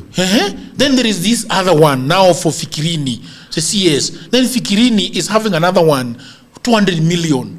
So they have all these monies, but they're not doing anything with it. Mimi, by the way, I am overwhelmed by young people who are asking me, "Ati, I'm a cameraman, I am a nini, I am this, I'm that." The other day, a lady told me something very interesting. She told me that she's looking for a job, but she is certain she will not get it. She said that there are so many of them, more than 1,000, that are coming from universities across the country that have done journalism. All right, mass communication and journalism. Akaniambia, the standard group is broke and is not hiring. As a matter of fact, they're not paying the ones that are there. Okay, K24 is on its knees, droning. All right, she told me that the only media house that is standing on 2 feet today is Citizen. The Royal Media. The Royal Media, the only one. And every university is looking at Citizen to employ. I mean, SK Machare should be president. Even internship. But we also have to look at the fact that the government has over 1 million civil servants. Yeah. The government cannot employ everybody that we have in the economy. But that is the work of Fikirini. Now, the government can only create a conducive environment for the private sector to blossom, so that it can absorb these people. But I am ignorant. But I am ignorant, and I'm asking you. Yes. That is the docket of Fikirini. Now, that is what Fikirini should actually be doing in terms of, together with the CS, by pushing for these policies that are actually going to favor the young people to get employment. And that is why we also have the National Youth Council. That is why because Mr. Joyler was at Maseno University, was invited to speak. Yeah. And the lecturers at Maseno University told me that this is a disaster. A terrible one. The youth in this country is a disaster. Yani, mimi tu ni mtu wa podcast mwenye hajaenda shule. Wameniita huku. Niongee na hao vijana watapelekwa wapi? Let me tell you the disaster, how it will be bigger. Okay. And because I can see the people in leadership are playing with a ticking time bomb. You see, when you have so many young people with nothing to do, it becomes a security problem. Jagero, it will be even dangerous for you to go to a supermarket and fill your trolley. You will attract a lot of danger to yourself. Filling a trolley? This is how countries like Haiti got to where they are right now. Because young people with nothing to do, they are dangerous to everyone. Hawa watu wanajificha hapa Runda, sijui wapi, wasidhani wako mbali. They are not far. There's a story I'm told. A very prominent person walked into a supermarket. A young man followed him. Okay. So as he was picking a commodity, the young man picks his, puts on his trolley.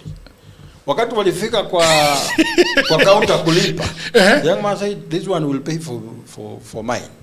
And he brought chaos in the supermarket. So the prominent person had to pay for his bill because he had done shopping worth 40,000. But the young man was picking exactly what she's picking. So he also had a bill of 40,000. Really? He had to pay because of the humiliation, the chaos. That is brought about by idleness among the youth. Because this young person must have studied this politician. I'm told he usually goes there. And he knows he comes. What time? Which day?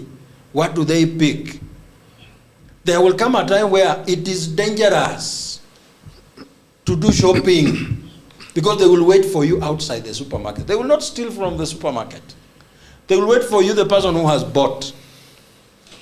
The young people, the issue of goons. I saw Buru Odinga talking about goons and saying, I'm going to tell you a story about Luoland and goons. Yes. For the Gen Zs. Before you tell me. Yes. And I'm also going to tell you a story about where I come from in Kibra and the goons. Yes. So, Oburu was saying there are so many Which goons one are you going to tell us, Joel? I want to listen to your stories. There are so many goons around. Every politician is hiring one. My question is, how comes we have enough goons to be hired by everyone? It's a consequence of a failing economy. The young people who work for you here, do you know why they are not goons? It's because they are busy. You're asking them, with this video, where is it? They need to edit them. They need to be here. They need to make sure things are working. So they are occupied 24/7. Someone destroys this podcast. They are left with nothing to do. Remember, they have to survive. They become you start realizing that you have ideas you've never had all your life. You start knowing that you can run and snatch someone's phone. If we are not going to deal with the issue of youth unemployment, the youth who are 65% of our population, no one is safe.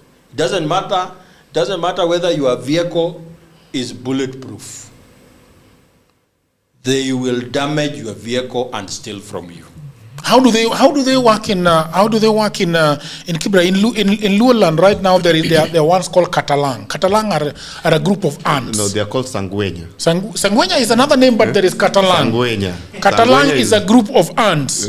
You know, but control elections and politics and everything happening, and they're very vicious and very violent to people. You see, one of the things that happens because this is a problem that has been created by the system. One of the things that they try now to do is to actually use young people as goons. And how it works is very simple. I know a mobilizer somewhere who will get a few young people, so I will not be involved directly. I will involve someone else, to involve someone else, to involve someone else. Now the fourth person under the chain will be the one to mobilize these people and pay them, while the person who actually has sent those goons will not be known along that chain. And you see, it is very terrible by the fact that it will shock you to know that it is these politicians that we see that are actually the ones recruiting those goons. Because we know, we read their stories, we see them anywhere. I mean, these are things that we know.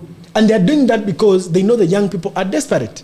And it will shock you to know that we have very brilliant young people who are not just lazy, but are seeking for an opportunity to actually create something meaningful out of their lives. For example, I'm a software developer. Yes. Are you done with school, by the way? Yes. Okay. I'm a software developer. And one of the things that we did with our friends concerning the system of SHA, we actually developed something with machine learning to present to the Ministry of Health so that they can actually use machine learning to identify fraud in the ministry. You know what it did? It took us more than 3 months, taking us to and fro, simply because we knew we had found a way of actually closing that loophole in government. And that was a good thing that would have created employment for us in terms of helping the government to close the loopholes and also creating employment for the young people. So you are white hackers? Of course, but still, when you presented it, they don't want to take it. What does that simply mean? They're not willing. There is no political goodwill in terms of what the young people are trying to build for their country. And that is why many still remain jobless. Because even if I am to begin a company on my own, or start a company, I can only employ to a certain limit depending on the need and demand that I have in the economy. But if the government is not willing now to take such initiatives, then what is going to happen to the young people of Kenya? They are jobless. And that is why now young people are desperate to do anything possible to find or bring something to the table. Yeah, somebody is saying that Goonism is employment, but I want to ask you a question. The lawyers, the young lawyers that are coming up, they are going to have all the jobs, there are lots of jobs for young lawyers that are coming out of the university? Well, we are not employed by anyone. We employ ourselves. You know, law is a segment on its own. But that is not a guarantee. There are people who are built for the streets, can maneuver easily. There are people who also still need employment as in-house counsel, such things. So, but that is not an excuse. The reason why, you know, we are a blessed generation. We got privileged in the time of President Kibaki, where we had free primary and secondary education. Just spent a few coins, and then we later had bursaries to take us through campus. So we were privileged, but the governments didn't see. Then what? After that, then what? That is what they didn't complexify. Because after the school, that is where life starts. Now we are no longer children. We no longer depend on our mothers, because if you are a student, when you get to third year, you know, at that point you can't even call home that you are angry. They forget about you completely. They look at you like an adult. So at that point, we now start figuring out how life would be. That is what the government didn't solve. So in situations like that, I had my brother here talk about the private sector involvement. Such things should be made strong, where we should have proper PPPs in place, where the government, the government and the private sector should work in cahoots to build proper systems that would accommodate each and every individual that is released from the universities. I know our universities release up to, I think, 4 million graduates in a year. And we have not even talked about other tertiary institutions like colleges and the number is actually 1 million. 1 million? Yes, every year. 1.4, not 4. 1.4 million. Yeah. So 1.4 million every year, it will include all those other tertiary institutions. That's a big number to bring to an economy and to leave them unattended to. And actually, out of 1.4, the economy is only able to absorb 50,000. That is according to some statistics. Yeah, so it's prudent to. So half. Yeah. Allow me finish. Yes. Yeah, it's prudent for the government to put in proper structures to accommodate, because our government told us, the president categorically told us that he will be providing up to 500,000 jobs in a year. Is it 500 or a million something? But up to date, for 4 years down the line, he has not achieved even a quarter, because I think the number is at 500,000. And some of those things are things that we need to address accordingly and properly. So our people, and it is important to understand that an intelligent person who is left idle, that one is very destructive. That's when you'll hear banks are hacked. That's when you'll see you can't easily maneuver into your estate.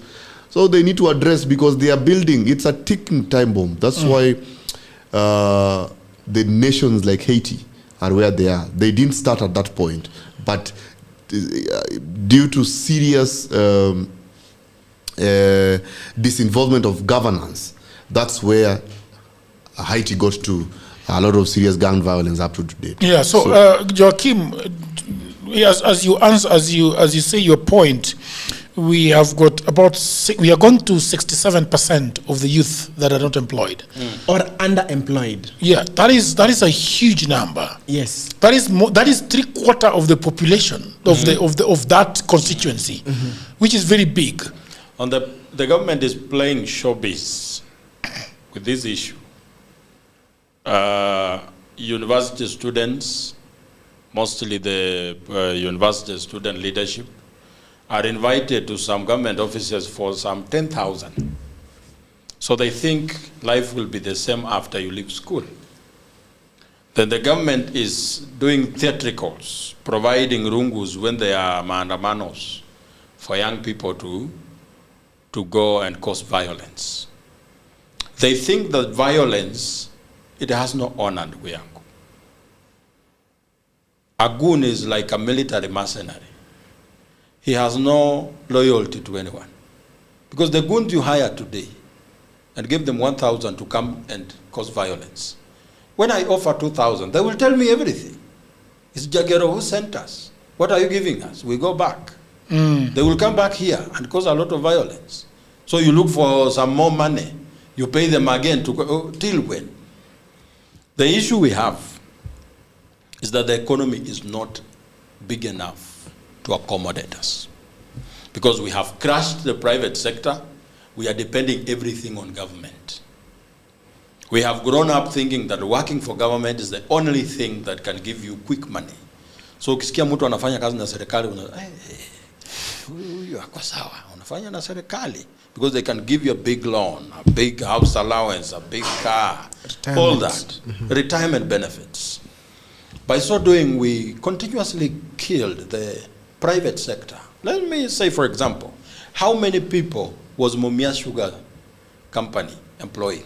Close to 40,000. How many people are being employed by Pan Paper in Webuye? The same number, close to 40,000. How many people are being employed by Nzoia Sugar Factories? How many people are being employed by Kikomi? How many people are in National Oil Corporation? How many people? When you kill one industry that has been working well, what is the consequence? When you make one person lose a job, what is the consequence? Because it is believed and it is calculated that one person has 5 people directly dependent on him. So when you make 40,000 people lose jobs, multiply by 5. That's the effect we have on the economy today. It's very okay for the government to quote numbers and say we are going to provide 1 million jobs. 1 million jobs is equivalent to 1 year of students being churned out of university. So when you provide 1 million jobs today, next year you need another 1 million jobs. So it's important for government to create an environment where the private sector can boom, where I can innovate. Kenyans are very creative people. They can innovate. You look in the society. What is the problem? How can we solve it? Yesterday I was on a show with another lady who wants to become a women rep in Nairobi. She's called Wilkista Aduma. Is it Aduma? Hey, something like that. Anaitwa Kachumbari. So she was talking about daycare for children, because we have a problem of women who are educated. They need to go to work, but they are slowed down by taking care of their children. So we need daycares that are functional. So if the private sector was good, there is access to credit. One woman will put up a very good daycare where you are comfortable leaving your children. That becomes their source of livelihood. If the economy supports, that daycare alone will employ several other people.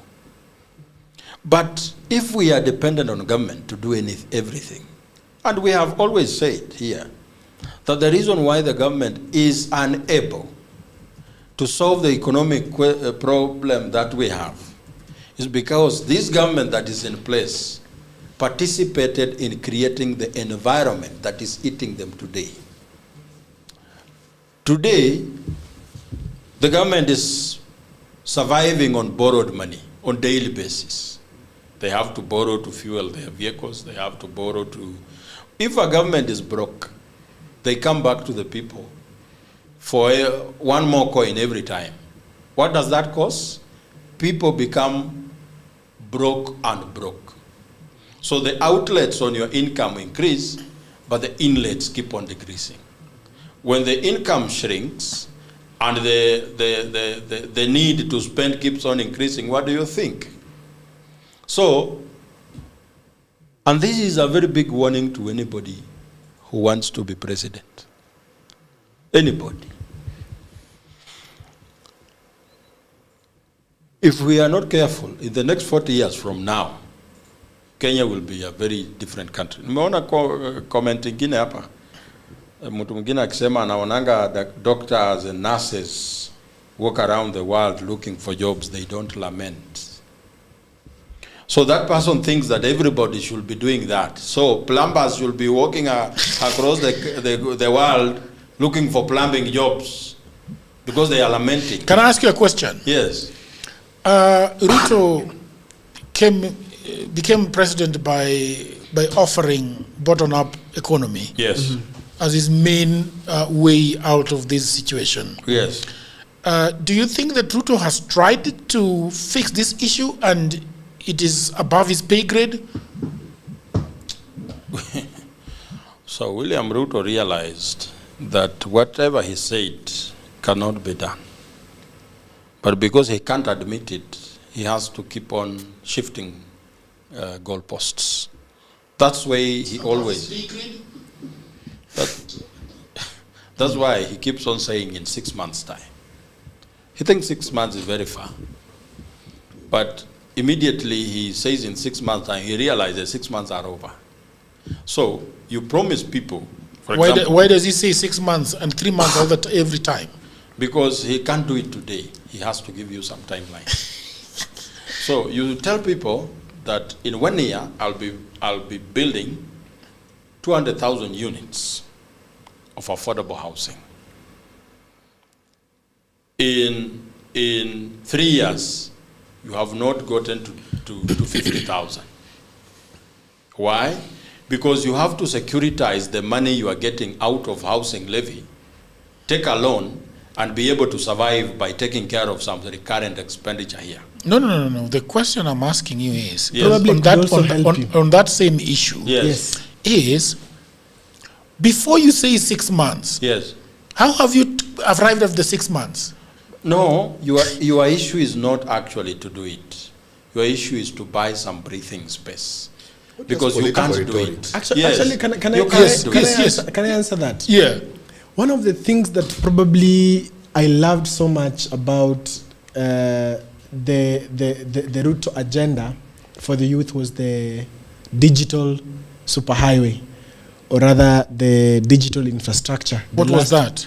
That is, one, to establish at least one ICT hub for all the 1,450 wards that we have in the country. 154? No, I mean 1,450 ICT hubs countrywide. Also, the last mile connectivity, that is to ensure that every part of the country is connected to the grid. That would also include ensuring that every part of the country is connected to the internet in terms of we have Wi-Fi, hotspots, public zones. What that was supposed actually to help, because I'm in the IT field, and I can tell you for sure, when more young people are empowered for innovation countrywide, not just in Nairobi, what that would mean, more jobs are being created, not just locally, but also internationally, because as Richard can work with the client in Kenya, but also I can work with a client outside of Kenya, because I'm not only now limited to the economy that I have in Kenya, but I can work with different clients because of the IT skills that I have. And I think that is what Ajira has been trying to do. But so how many has Ruto built? As far as I'm concerned, right now we are at 15%. 15. You see, the problem is what? 15%. Yes. Of 1,450 digital hubs. Yes. What? Yes, digital hubs that are supposed to be created in One Kenya. should be in my ward right now. Should have been. Yes, should have been in your ward. And this is how that was supposed to be How done. are they supposed to be set up? There were supposed to be digital labs. One, equipped with MacBooks, equipped with computers and probably trainers. And this is how it was supposed to be done. Okay, that is very interesting. The national government allocates money. Okay. The county government allocates money. The MPs through NGCDF allocates 3% of that NGCDF in terms of building those hubs. Should have been easy. That should have been easy, but that has not been done. So who was withheld their money? No, there is no money to do it. There is no money to do it, or probably because when I looked at the budget, that was passed. How much was it? How much was it supposed to be? Let me say something like that should be put under development budget. Okay. Right? Like last financial year, our development budget was 700 billion. But we couldn't even get half of our 700 billion. We couldn't. Our development budget is 700 billion. Yes. Out of 4.8 trillion. Yes. Where is the other one going to? 2.1 goes to State House. No. Trillion. No. It's not State 2.1 trillion? No, not 2.1. The national 2.1 trillion goes to the national payment of debt. Yeah, that's correct. Yeah. Sorry, yeah, that's correct. So State House get up to 100. They want 20 billion. 14 they billion. want 20 billion No, right they have now. been allocated 14 billion. So when you sorry have about that. But Ruto wanted 17. So let me last tell year you, they were allocated 17 billion, Yes. but right now they have reduced it to 14 billion. That But is what they is want provided for by the. But he's going to go to Parliament soon after he's finished. Yeah, they will come up with a revised contingency estimates. Yes. So you have a budget. But can I stay with this guy a little bit, if you allow me, please? Let me stay with this guy a little bit. Joaquin, give me 1 minute. Let me write here so that the trajectory of my thought is not long. Yes. You're right. So what was it supposed to do? The ICT center. You see, people will have computer knowledge. Yes, they will have computer knowledge. Okay. For example, let probably me give you a teach themselves. Okay, please go ahead. AI has become a disruptor of very many industries. Correct. But it is estimated that by the year 2030, it will have created 70 million jobs. 70 million? Yes. So it's not denying people jobs like everybody has been parroting. Yes. Now, what that is supposed to mean, when our youth have become tech savvy, not just within Nairobi, because I think most of us look at what is happening around urban centers and the city, many of them are equipped. But when you go to the rural areas, whereby we have young people probably who do not have these skills, they would have been trained. And that is why we had the Ajira digital program, which is now slowly dying away. Actually, that is something else that we need to do. Yes, that was there. Yes. It used to train a lot of people. So Ruto picked it and baptized it? No, that was still continuing as part of the government plan for achieving this. But now it's slowly dying out, because I've been at a place whereby trainers were being trained in Ajira Digital, and that has not happened this year. I have said it's a problem of cash.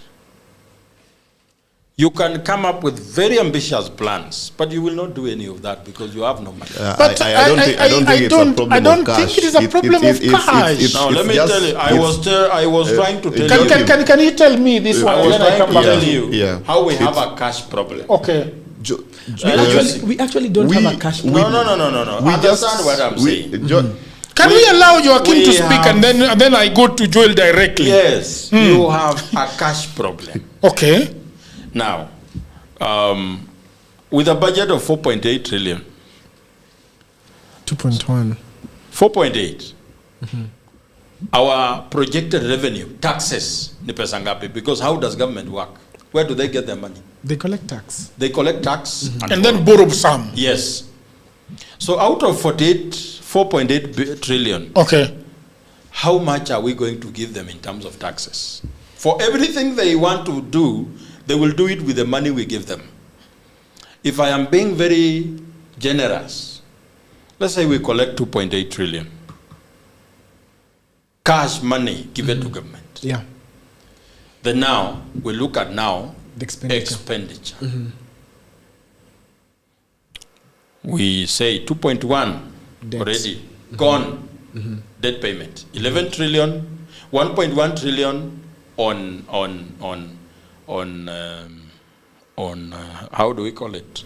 On interest alone. The rest is principal. So how much do we remain with? We remain with 700 billion. With 700 billion, how much do we need for operation and maintenance in a 1 year? How much did they give the military and the NIS and all those guys? Before we even go to that is never disclosed. You don't say it. But it's a block. No. That is okay. You can the money allocated to defense. Yes, that's what I'm talking about. Can be talked about. How much is it? The breakdown. Yes, but how much is it? Billion? I think it's 350 something billion. We can quickly. You can check there. Yeah. 350 something billion, I think. And Joachim is telling us that they cannot even have 30 billion from that and put it into this Ajira thing. No. That's what Joachim is saying. No. I want to finish my point. Please do, quickly. So we have paid our daily. Okay. We are with 700 billion. Before you even talk about all those undisclosed expenses, every month people are paid. Government salaries. How much do we need per month? 80 billion. Per year, 960 billion. So, out of the 700, how much do you have? On daily basis, operations and maintenance. Hiyo pesa ya kuweka mafuta ya petroli. Wanaenda wapi na mafuta? So unaonaga Mariamu zikizunguka huko. But that is the thing, Joachim. And what we are telling you is that there is no goodwill. There is no goodwill. The goodwill because if has never been there. Yeah. But again, with 700 billion. Because you're putting on shoes made of alligator skin. But you're also claiming that you don't have bread. By the way, do you know this issue about debt? We are coming to you quickly. I'm still waiting for you to come to me. Before you go to him, do you know the issue about debt is one of the most serious things that this country actually pays for, yet nobody accounts for what those debts did. Do you know why they have money, but the budget of the country does not have it? Now we look at the biggest item where we've spent our money, debt. Sindio? Because we want to raise money to do this stuff. My brother is saying. Hawezi jenga hata 600. Ndio nakwambia, we now look at 2.1. Where did it go? Who did we pay? Who owe us? When you look at it, this is the biggest area of theft. Exactly. So then there is no goodwill. Yes. If they can cut away 2.1 billion. Yes. When there is trillion, then there is no. Why should they help you? When they want goons, they want people to cheer them. Can we listen to Joel? Yes. Thank you very much. After 1 hour, it's okay because you're waiting for some. The problem with you guys is that you lawyers want to be given time to pray to the Lord. My Lord. Okay. You take your chance. You grab it. And Joachim is very good at it. Very good. But we're having a very constructive discussion. Yeah. Because here is the thing. What my brother was talking about here is called odious debt. And I've seen Safina, party presidential candidate, says that we should not pay that money back. Yes. Well, I agree with him partially to some extent. But anyway, my point is here. We are having something called the National Infrastructure Fund. Because my brother here was saying that we don't have a lot. We don't have cash, which I totally disagree.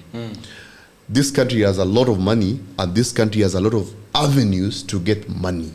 It's only that what we lack is the proper, not even proper structures. We lack the proper political goodwill to impute this money to help in building our country. That is it. The other time we saw CEC of Nairobi County, one guy who was found with over 600 million, right?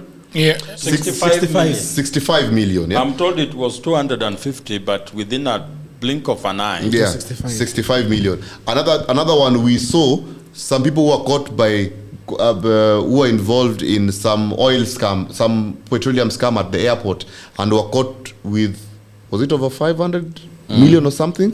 So look at how much we have in wastage. There's a lot of money that goes to wastage that could help even do certain substantive activities in our economy, and some of these things need to be addressed. If we go to the National Infrastructure Fund, it is a very good idea, but the way it has been incepted, it has been put in a point that doesn't even bring its goodness out. So you've not understood my point of lack of money.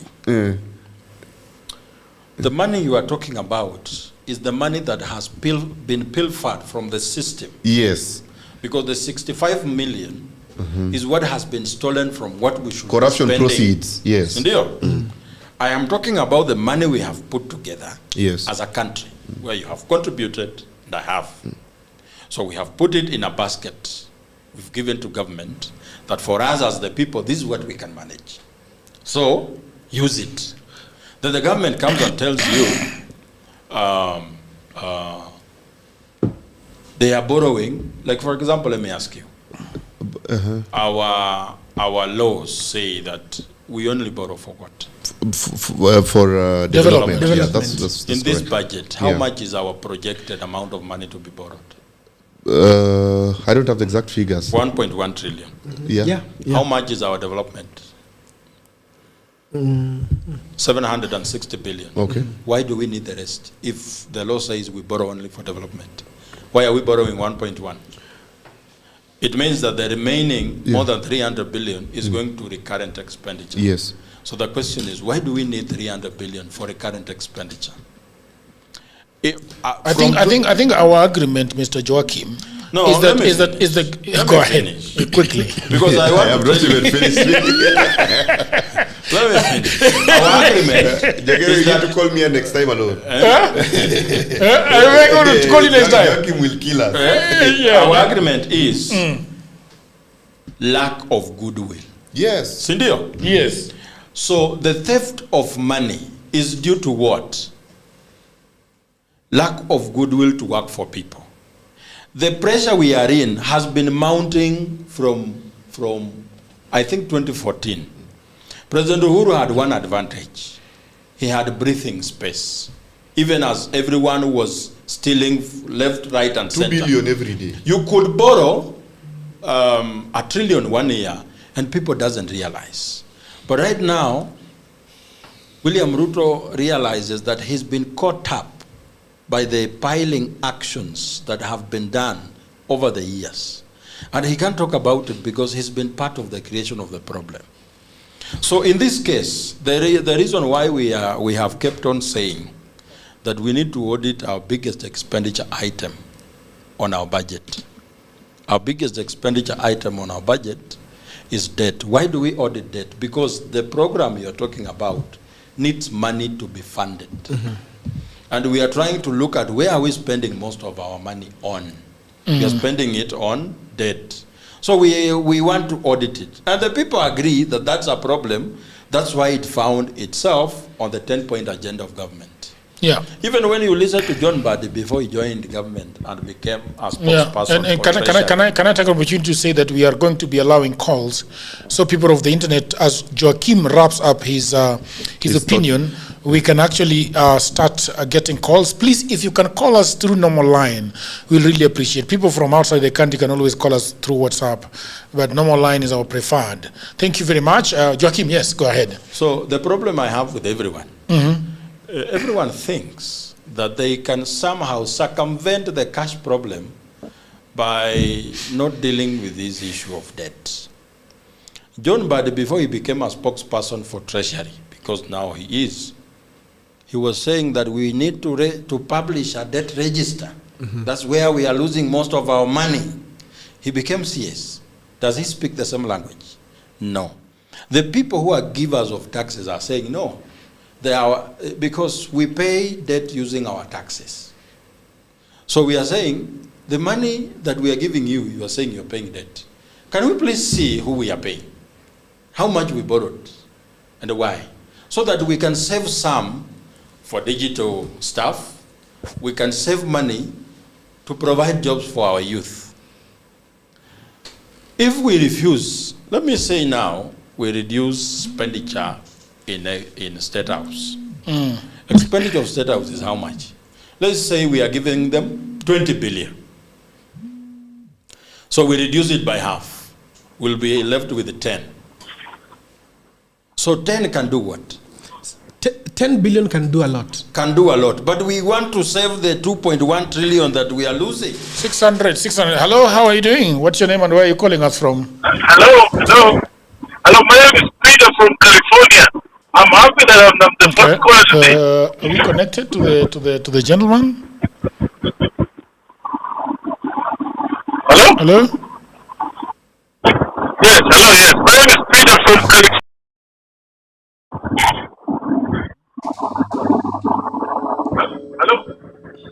Hello, can you hear us?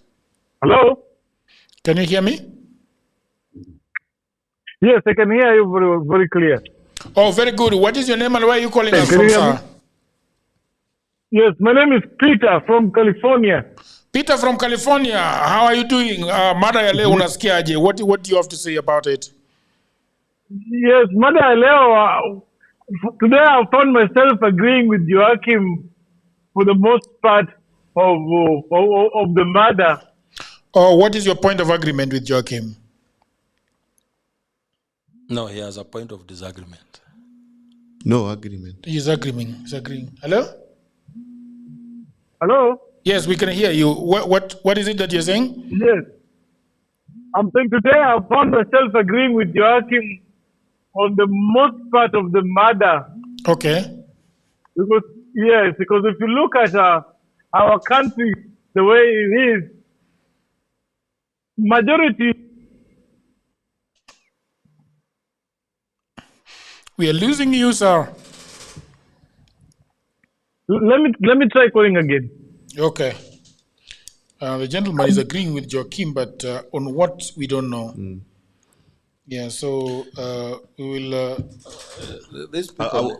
I don't know. We can continue as we wait for another person to call. Yes. I was talking about the National Infrastructure Fund before the law of the jungle got in. Yes. But it's okay. I'm managing. Next time I'll catch up. We are having a very good project in the National Infrastructure Fund, which is supposed to raise up to 5 trillion in the next 5 years. That is the framework of that project. And an initial IPO was provided whereby our own taxes, we are having up to 106 billion that we have put into that project. So that it is brought about, it is giving us a safety net whereby the government could do direct P2P, it's called public-private partnership. Someone is coming? Yes, someone is calling. Hello? Hello? Yes, good evening. What is your name and where are you calling us from? Peter, I'm calling from Nairobi. Okay. I have a few concerns and maybe one or two questions to the panel. Okay. First of all, concerning the issue of debt. Okay. At the point the president said or appointed a commission or a committee to audit debt. Okay. What happened? They were taken. The president was taken to court. Why? If Kenyans are very concerned about the debt, why didn't they allow the audit to be done? I think the problem with the people that took the president to court was that the president was jumping the gun. That our country actually offers a clear pathway through the Auditor General to do the same, but he was trying to create his own friends to deal with this issue, which was not cutting it. People thought that it was actually running away from the real problem by collecting a few of his friends to deal with the issue of debt, while the people, the central bank or the treasury was asked to give accounts of where they're taking our debt money. They were not able to do it. So if the government itself, which owns the treasury, was not able to give, footprint of where the money was going, how could the president then claim that he's going to be setting up, a group of people to deal with the same? That was the issue. As far as I'm concerned, some of the people who are appointed to that committee, one of them was the former LSK president. And we all know that he wasn't very kind to the president. So how is that excuse actually holding? That's actually my concern. Sometimes Kenyans, we are so litigious that we don't even know what we want. Okay. At some point, when the right steps are being taken, we will still find people going to court to actually litigate on the same matter. Another concern I have. Okay. Joachim and his team. Joachim and his team. You mean his party Wanjigi? Of course, yeah. There's Safina and all these other people who keep talking about the odious death. If they have all this evidence, because we also are interested to know that the debt we are paying is actually legitimate or not. If they have all this information in their within their purview, why can't they present this information to the court? So that because it's a case that is touching on public interest, so that we are able to establish whether all these claims are true. Otherwise, it will be very easy for us to be discussing these matters in the court of public opinion. So then we end up not getting any solution at all. All right. Thank you. Yeah. The other day, Duale said that our the phone debts calls that are not were okay. taken in Uhuru's time cannot be accounted for. Yeah. Duale was a majority leader for 8 years in Uhuru's government, which means that every approval of debt in parliament, he was the one to table the estimates in the house. So when he says that the debts that were taken during Uhuru's time cannot be accounted for, what is he really saying? He's saying that they were odious. So when we say that we are paying odious, so Mr. Duale is saying that the amount, the debt that was taken by Uhuru's government cannot be accounted for, but they are paying it. yes. So that's the question. So if we are paying for debts that cannot be accounted for, how are you supposed to talk about it? Then what are you really doing? Then we say that the debts of William Ruto can be accounted for. Like which? You need to tell us. Like we borrowed here and we did it with this, it was approved here. You understand? So this question of how we are using our money is the biggest question, because it doesn't matter who is going to become president. The issue of liquidity of government is a big issue. So people who are saying that we should go to court with this evidence. Which court? You mean you cannot go to court? No, let me ask. Like the evidence that about Atuski Joachim, somebody saying that we are not listening to Joachim. Did he mess up? Have I...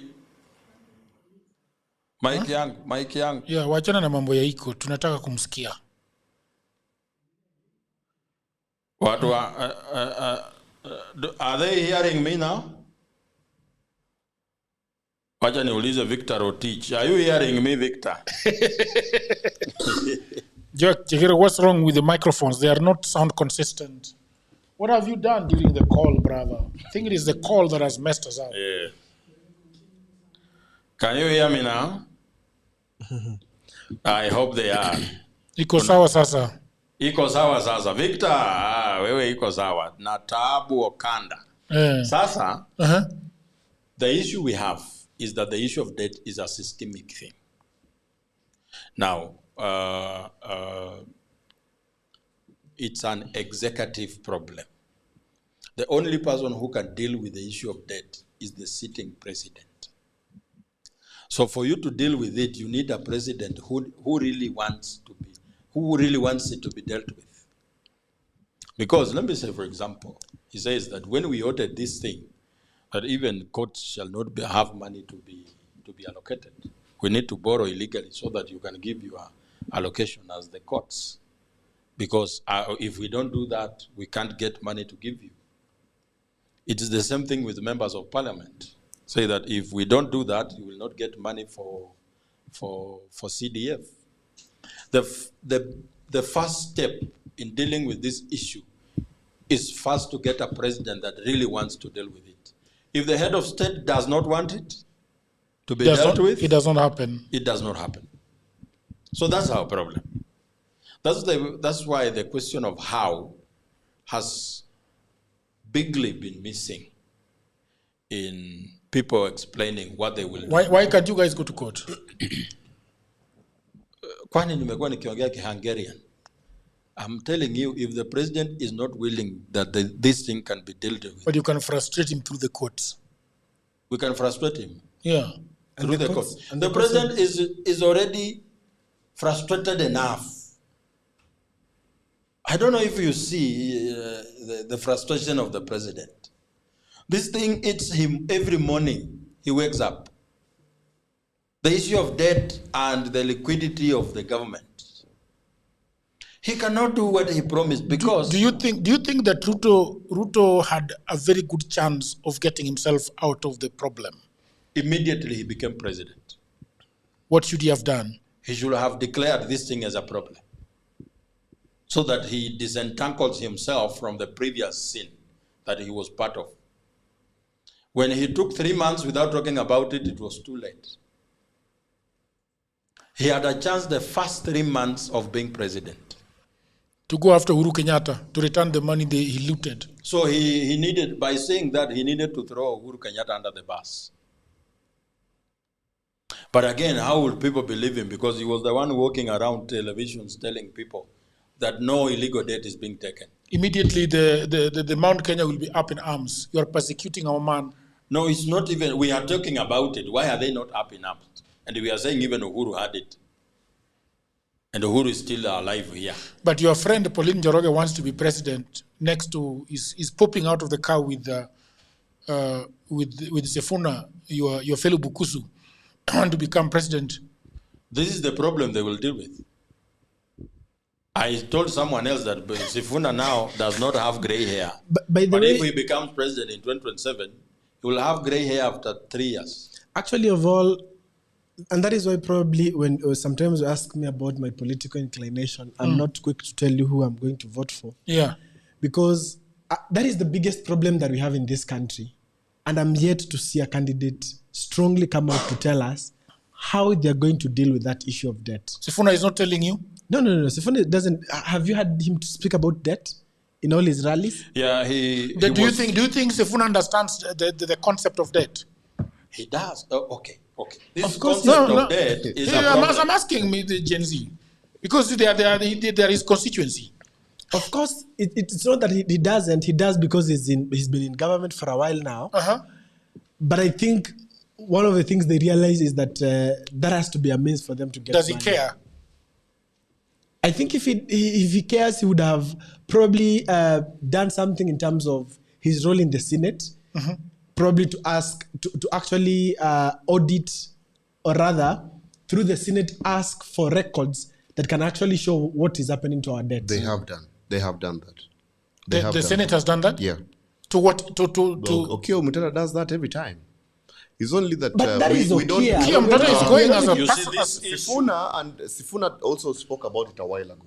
How about that? I agree. And let us not monopolize the structure.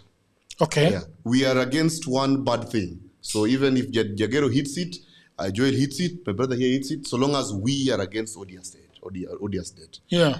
And it is one jargon that we also need to find a solution towards, whereby we propose that if in your government you got and borrowed certain amount of money, like the one most so in contestation is the Eurobond, which we really don't know how it worked and whatever projects that came about it. When this money goes into your pocket, you should be yourself. Make sure that you pay back for it yourself. Those are the things that people are addressing. If this do you think Gachagua understands the debt? It's the concept. I don't want to take brief for Gachagua, but one thing. He said he will pay. He said he will pay it. Yes. You see, Jagero one Kalonzo thing. Musyoka? He said he will pay it. Kalonzo? Jagero here. Kalonzo said he's going to pay. The recent alternative budget said what? Jagero hear this thing. Yes. You know, even if Gachagua or Kalonzo doesn't understand these things, they have technocrats who will guide them towards this. Without talking about it in advance, the thing that they will get into the deep end and ask to be saved. But you know, these things, some people even say them just for political expediency. We had Ruto here who told us a lot of promises and promises and promises. No, he didn't explain how. But when they got in, what did they do? I didn't expect Ruto to do anything. But you know again, Jagero, you can explain. You can do all that is needed. You can even agitate properly. But in the event now of action, you don't do. That is what this government is with doing, William is doing to Ruto's us. thing. No. He didn't have the how. And he doesn't have it even today. And that is the question. And that is the question I asked Mr. Meluka. Look, Joachim. Hear because me out. if we all agree that our biggest monster in the way we run our country right now is the issue of debt, which is taking almost more than half of our kitty every year. As a matter of fact, it is not just taking. It is demanding that you take more. We are supposed to pay 2.1 trillion, but we are also saying that on top of the 2.1 trillion we are taking, we are adding another 1.1, a total of 3.2 trillion. But if we have a presidential candidate that is not talking about it now, and Joel is telling us that suddenly they will have technocrats. Hear me out. Joachim, hear me out. Okay. It is there's doing and then there's saying. If you are saying that President William Ruto didn't have the how, you've talked about the digital infrastructure. There's a proper how there. No. Because the how he's saying that I will put 1,450 digital hubs in every ward. The how doesn't respond to that. The how is mounting them there. No. Okay? So what the is how needed? is what is just hear what me are out. you using to fund the 500? Just hear me out. The how is mounting them there. And again, no, that's not the how. There's this. The how is when you say when you say you will bring 10 cameras here. Yes. The how is not to bring. The how is where are you going to get the money to bring them? And you say I have a salary of 500,000. Yes. Next month when I'm paid, I will bring the cameras. That's the how. You see, for example, in the finance bill and budgets and appropriation, the expenditure acts. These are propositions towards how we are going to spend and where we are going to get. They don't give us money. They give us propositions of where we are going to get this money. Like right now, William Ruto propose where to get the money? Right now, we have the finance bill proposes 4.8. No. The finance bill proposes 120 billion. Yes. But the budget... the budget is 4.8. 4.8, yes. So in this 4.8, it is a proposition that this is the amount of money we need in our economy flowing. Yes. You understand? So out of that money, that is now where we have instances of, in the digital infrastructure, this is what we are going to get out of it. Because it was a value quoted, was it 40 billion or something? I don't know. I don't have the facts right, but so it was a value quoted out of that. So the how was there. The only thing that lacked is the political goodwill. Let me tell you why the how was not there. So anyway, you will tell me. Let me finish. The Yago will kill me now. So even if Kalonzo doesn't address it now, because there are as a president, there are a lot of things that you need to address as a president. We so don't even have if a he lot of doesn't, things. if he doesn't Joel, address it right now, I think you're not listening. Allow me. The only thing the president is going to deal with is this issue of debt. It's not only the issue of debt. debt. There is nothing else. No, there's far much things that we like need what? to. Unemployment. That there's a lot. So how do you deal with unemployment with 2.1 trillion going to debt? No, but if you have proper public-private relationship. No. If you have a proper, they have given you their taxes if you already. have a proper P2P structures, the private sector can be given a lot of autonomy to create jobs. You understand? So let me tell you how there are a lot of things the private sector shall not get the autonomy. Because how does private sector finance their projects? It's by accessing credit through the banks. Not only that. No, tell me where else. Not only that. Tell me where else. And as a matter of fact, because of this debt... Jagero here is a private sector. Jagero, do you get money from banks? Jagero had his sources before he came in. And he would... But I'm gonna tell you what. We're just saying the if same the thing, bank could give me money, I would do wonders. Yes. Anyway, we are just saying the same thing. Do you know why the bank doesn't give you money? Because it gives Ruto yes, all it the gives money. the government money. So the interests go high and the private sector cannot thrive. But can I also ask a question? No, yes. This Joel... Odious debt is something we need to deal with. Odious debt is a major problem. It is not a major problem. It is a major problem. But it is not the only problem. I have not said it's the only problem. Because I've told you even unemployment is a big problem. Which is a consequence of debt. Not only as a consequence of debt, even it's a consequence of bad governance. A lot of things. Even corruption. Corruption is what created debt. No, corruption did create debt. So how did we become with illegal debt? Because we went to borrow. No. We did borrow. We are paying fake people. That is the reality. There's no one we are paying. People are stealing. You know, corruption is broad. No, Joel has decided not to listen. No. You're the people who are not understanding. And I don't know why majority of lawyers don't understand this issue. Not really. We have borrowed and we are paying. We have not. Borrowed for what? Our constitution. Nini Uhuru alijenga na pesa alichukua? Alikopa trilioni 8. Akajenga nayo nini? The biggest project did he buy eggs with it? Sikiza, the biggest he did in 10 years was SGR. Yes. Which was 500 billion. Yes. The guy borrowed 8.7. When you look at parliament approval, they approved 2 trillion, which means the guy borrowed 6.7 trillion outside the budget. Which Ruto is now gladly paying. Which William Ruto is gladly paying while his CS, blue-eyed boy called Dewale, is saying we can't account for it. What we are saying, before you deal with an unemployment, before you deal with the private sector being given autonomy, we have a crowding out effect by private sector not accessing credit. That I understand. Yes. The question I am asking you is, yes. William Ruto's government has a budget of 4.8 trillion. Yes. He has youth employment, going into the 70%. Yes. Right? Of the entire youth between 15 years old and 35 years old. Ruto is having 4.8 to use somewhere else, but not using any of it to take care of this ballooning unemployment that we are having. And you are telling me that is about the debt and not about goodwill. Jagero, we do not have the 4.8. We are going to raise 2.8. But he's looking for 4.8. Yes, but that we do not have. Let's talk about what we. But he must have it at the end of the financial year. Not so. He will not get all of it. Sometimes we don't achieve it. We don't achieve it. Our projected expenditure is 4.8. The money we need to cover all our expenses for the year. But what we have is 2.8. So we need how much? 2 trillion. Yes. Is that okay? So where do you get the 2 trillion? We have revenue has already given us 2.8.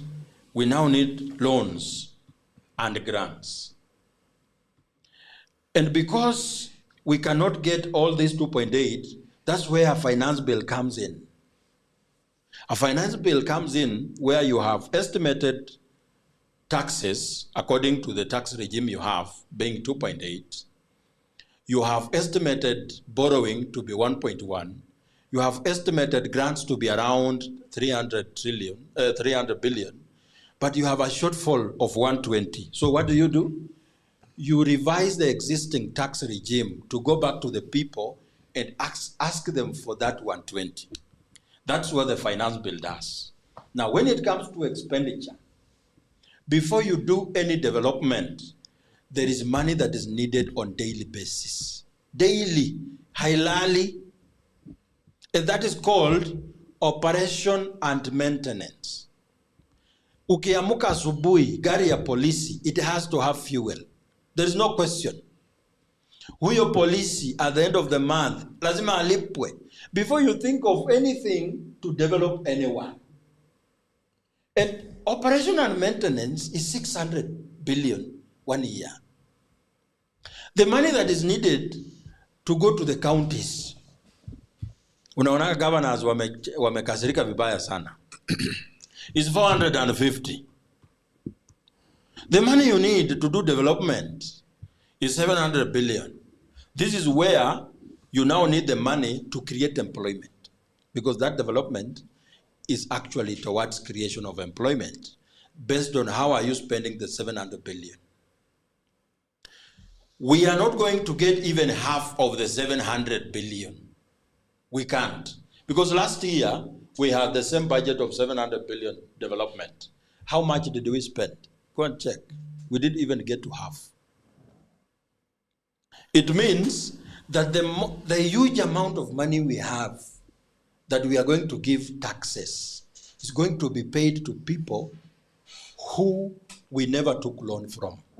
When we say odious debt, it means that even if we open our books, they are not there in our books. We didn't borrow from them. But somehow... Kwani tunalipa sadaka? Sasa hiyo ndio swali. Okay, we have to finish this podcast then. Thank you very much, people of the internet. It's been very, very nice having you guys. I want to say simu leo imekuwa heated sana. I have seen some people have saying that they don't like me. I'm sorry, guys. This is just a discussion. If we were keen with these people, you will be so demoralized. Oh my goodness. This was just a discussion. No. Wengine wanaamkiana tu jageno wanasema sasa wewe. Sijawaligonga jana hapa bila kulala. Never you are on your way to Ruto camp. Bye. We are only fighting for someone has said that I don't like these lawyers because this is how Orengo and Sifuna did what Orengo and Sifuna lied to us. We are very sorry, but here we just want a good country. We want a country that is forthright. Come closer to the mic. Yeah, we what we are agitating for is a good country, a country that is forthright, one that will provide better solutions to our economy, to our youths, will provide employment to our people. So as we also move in this fight, join us and let us have proper conversations that are informed by better policies, that are informed by facts, and so that we can shape our country moving forward. Yeah. So yes. All right. Thank you very much. Your last words, Mister. Jagere, if you allow me, allow me to invite my friend to actually, because this is a very big platform. Yes. Allow me to invite him so that he can actually now sensitize the public about the NYC and why we are actually fighting for it. But we don't have time now. I give you time. But you can speak from there, right? Okay. Yes, you can speak from there. Brother, go ahead. In under a minute, eh? Yeah. Because we have to finish at exactly 10. Yeah, it's close to my fellow youth yes. of this republic. We are very interested in building a country that will survive for generations. Yeah. And for us to achieve this, we must involve the youth in every form of governance that we want to have in this country. Now, there is this thing of NYC, the National Youth Council elections, that is coming up.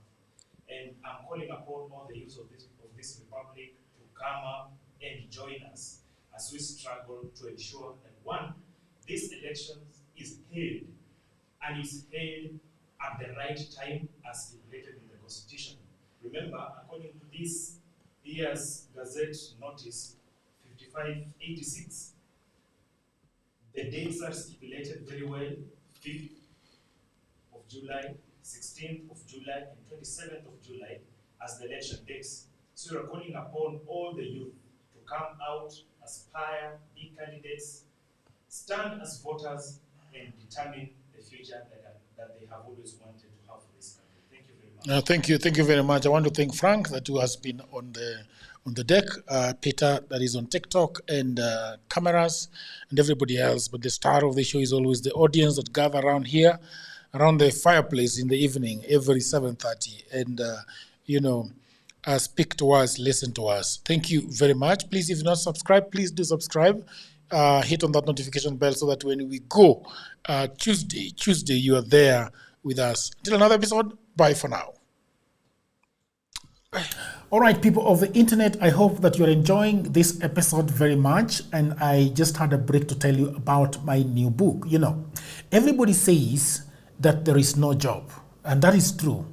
Also, that was me 10 years ago. The problem is that everybody is trying to get a job in their town, in their city, in their marketplace. They ask friends for jobs, mothers call uncles, uncles call brothers, but there are no jobs. Let me tell you what no one is telling you. Jobs migrated online. What I actually mean is there are many, many jobs around the world, and there is no one to do them except you. I work for Americans myself. I work for Europeans. I work for the Chinese. I work for the Australians. I work for the Canadians. And so, because I have done so much for myself, I said to myself, you know what? I should compile what I've been doing for the last 15 years. So in 2024, I wrote a digital book called Goldmine 18 Hustles for Africans.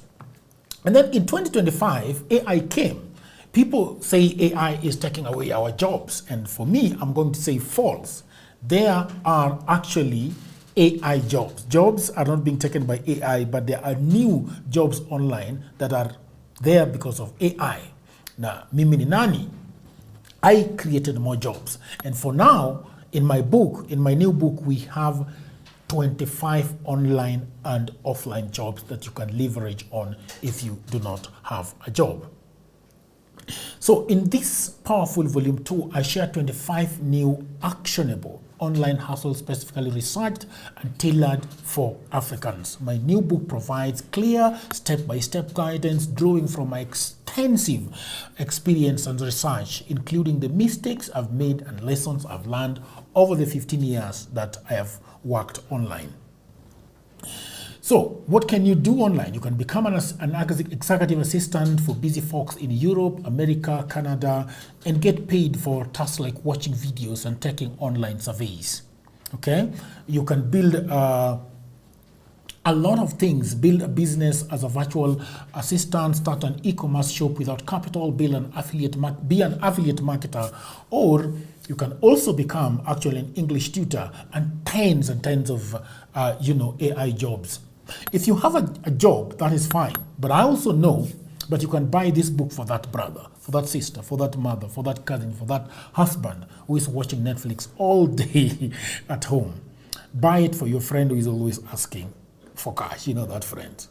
Now, all the information is on the description below. You can also inbox me, you can WhatsApp me, or go to my website, which is odworjigero.co.ke.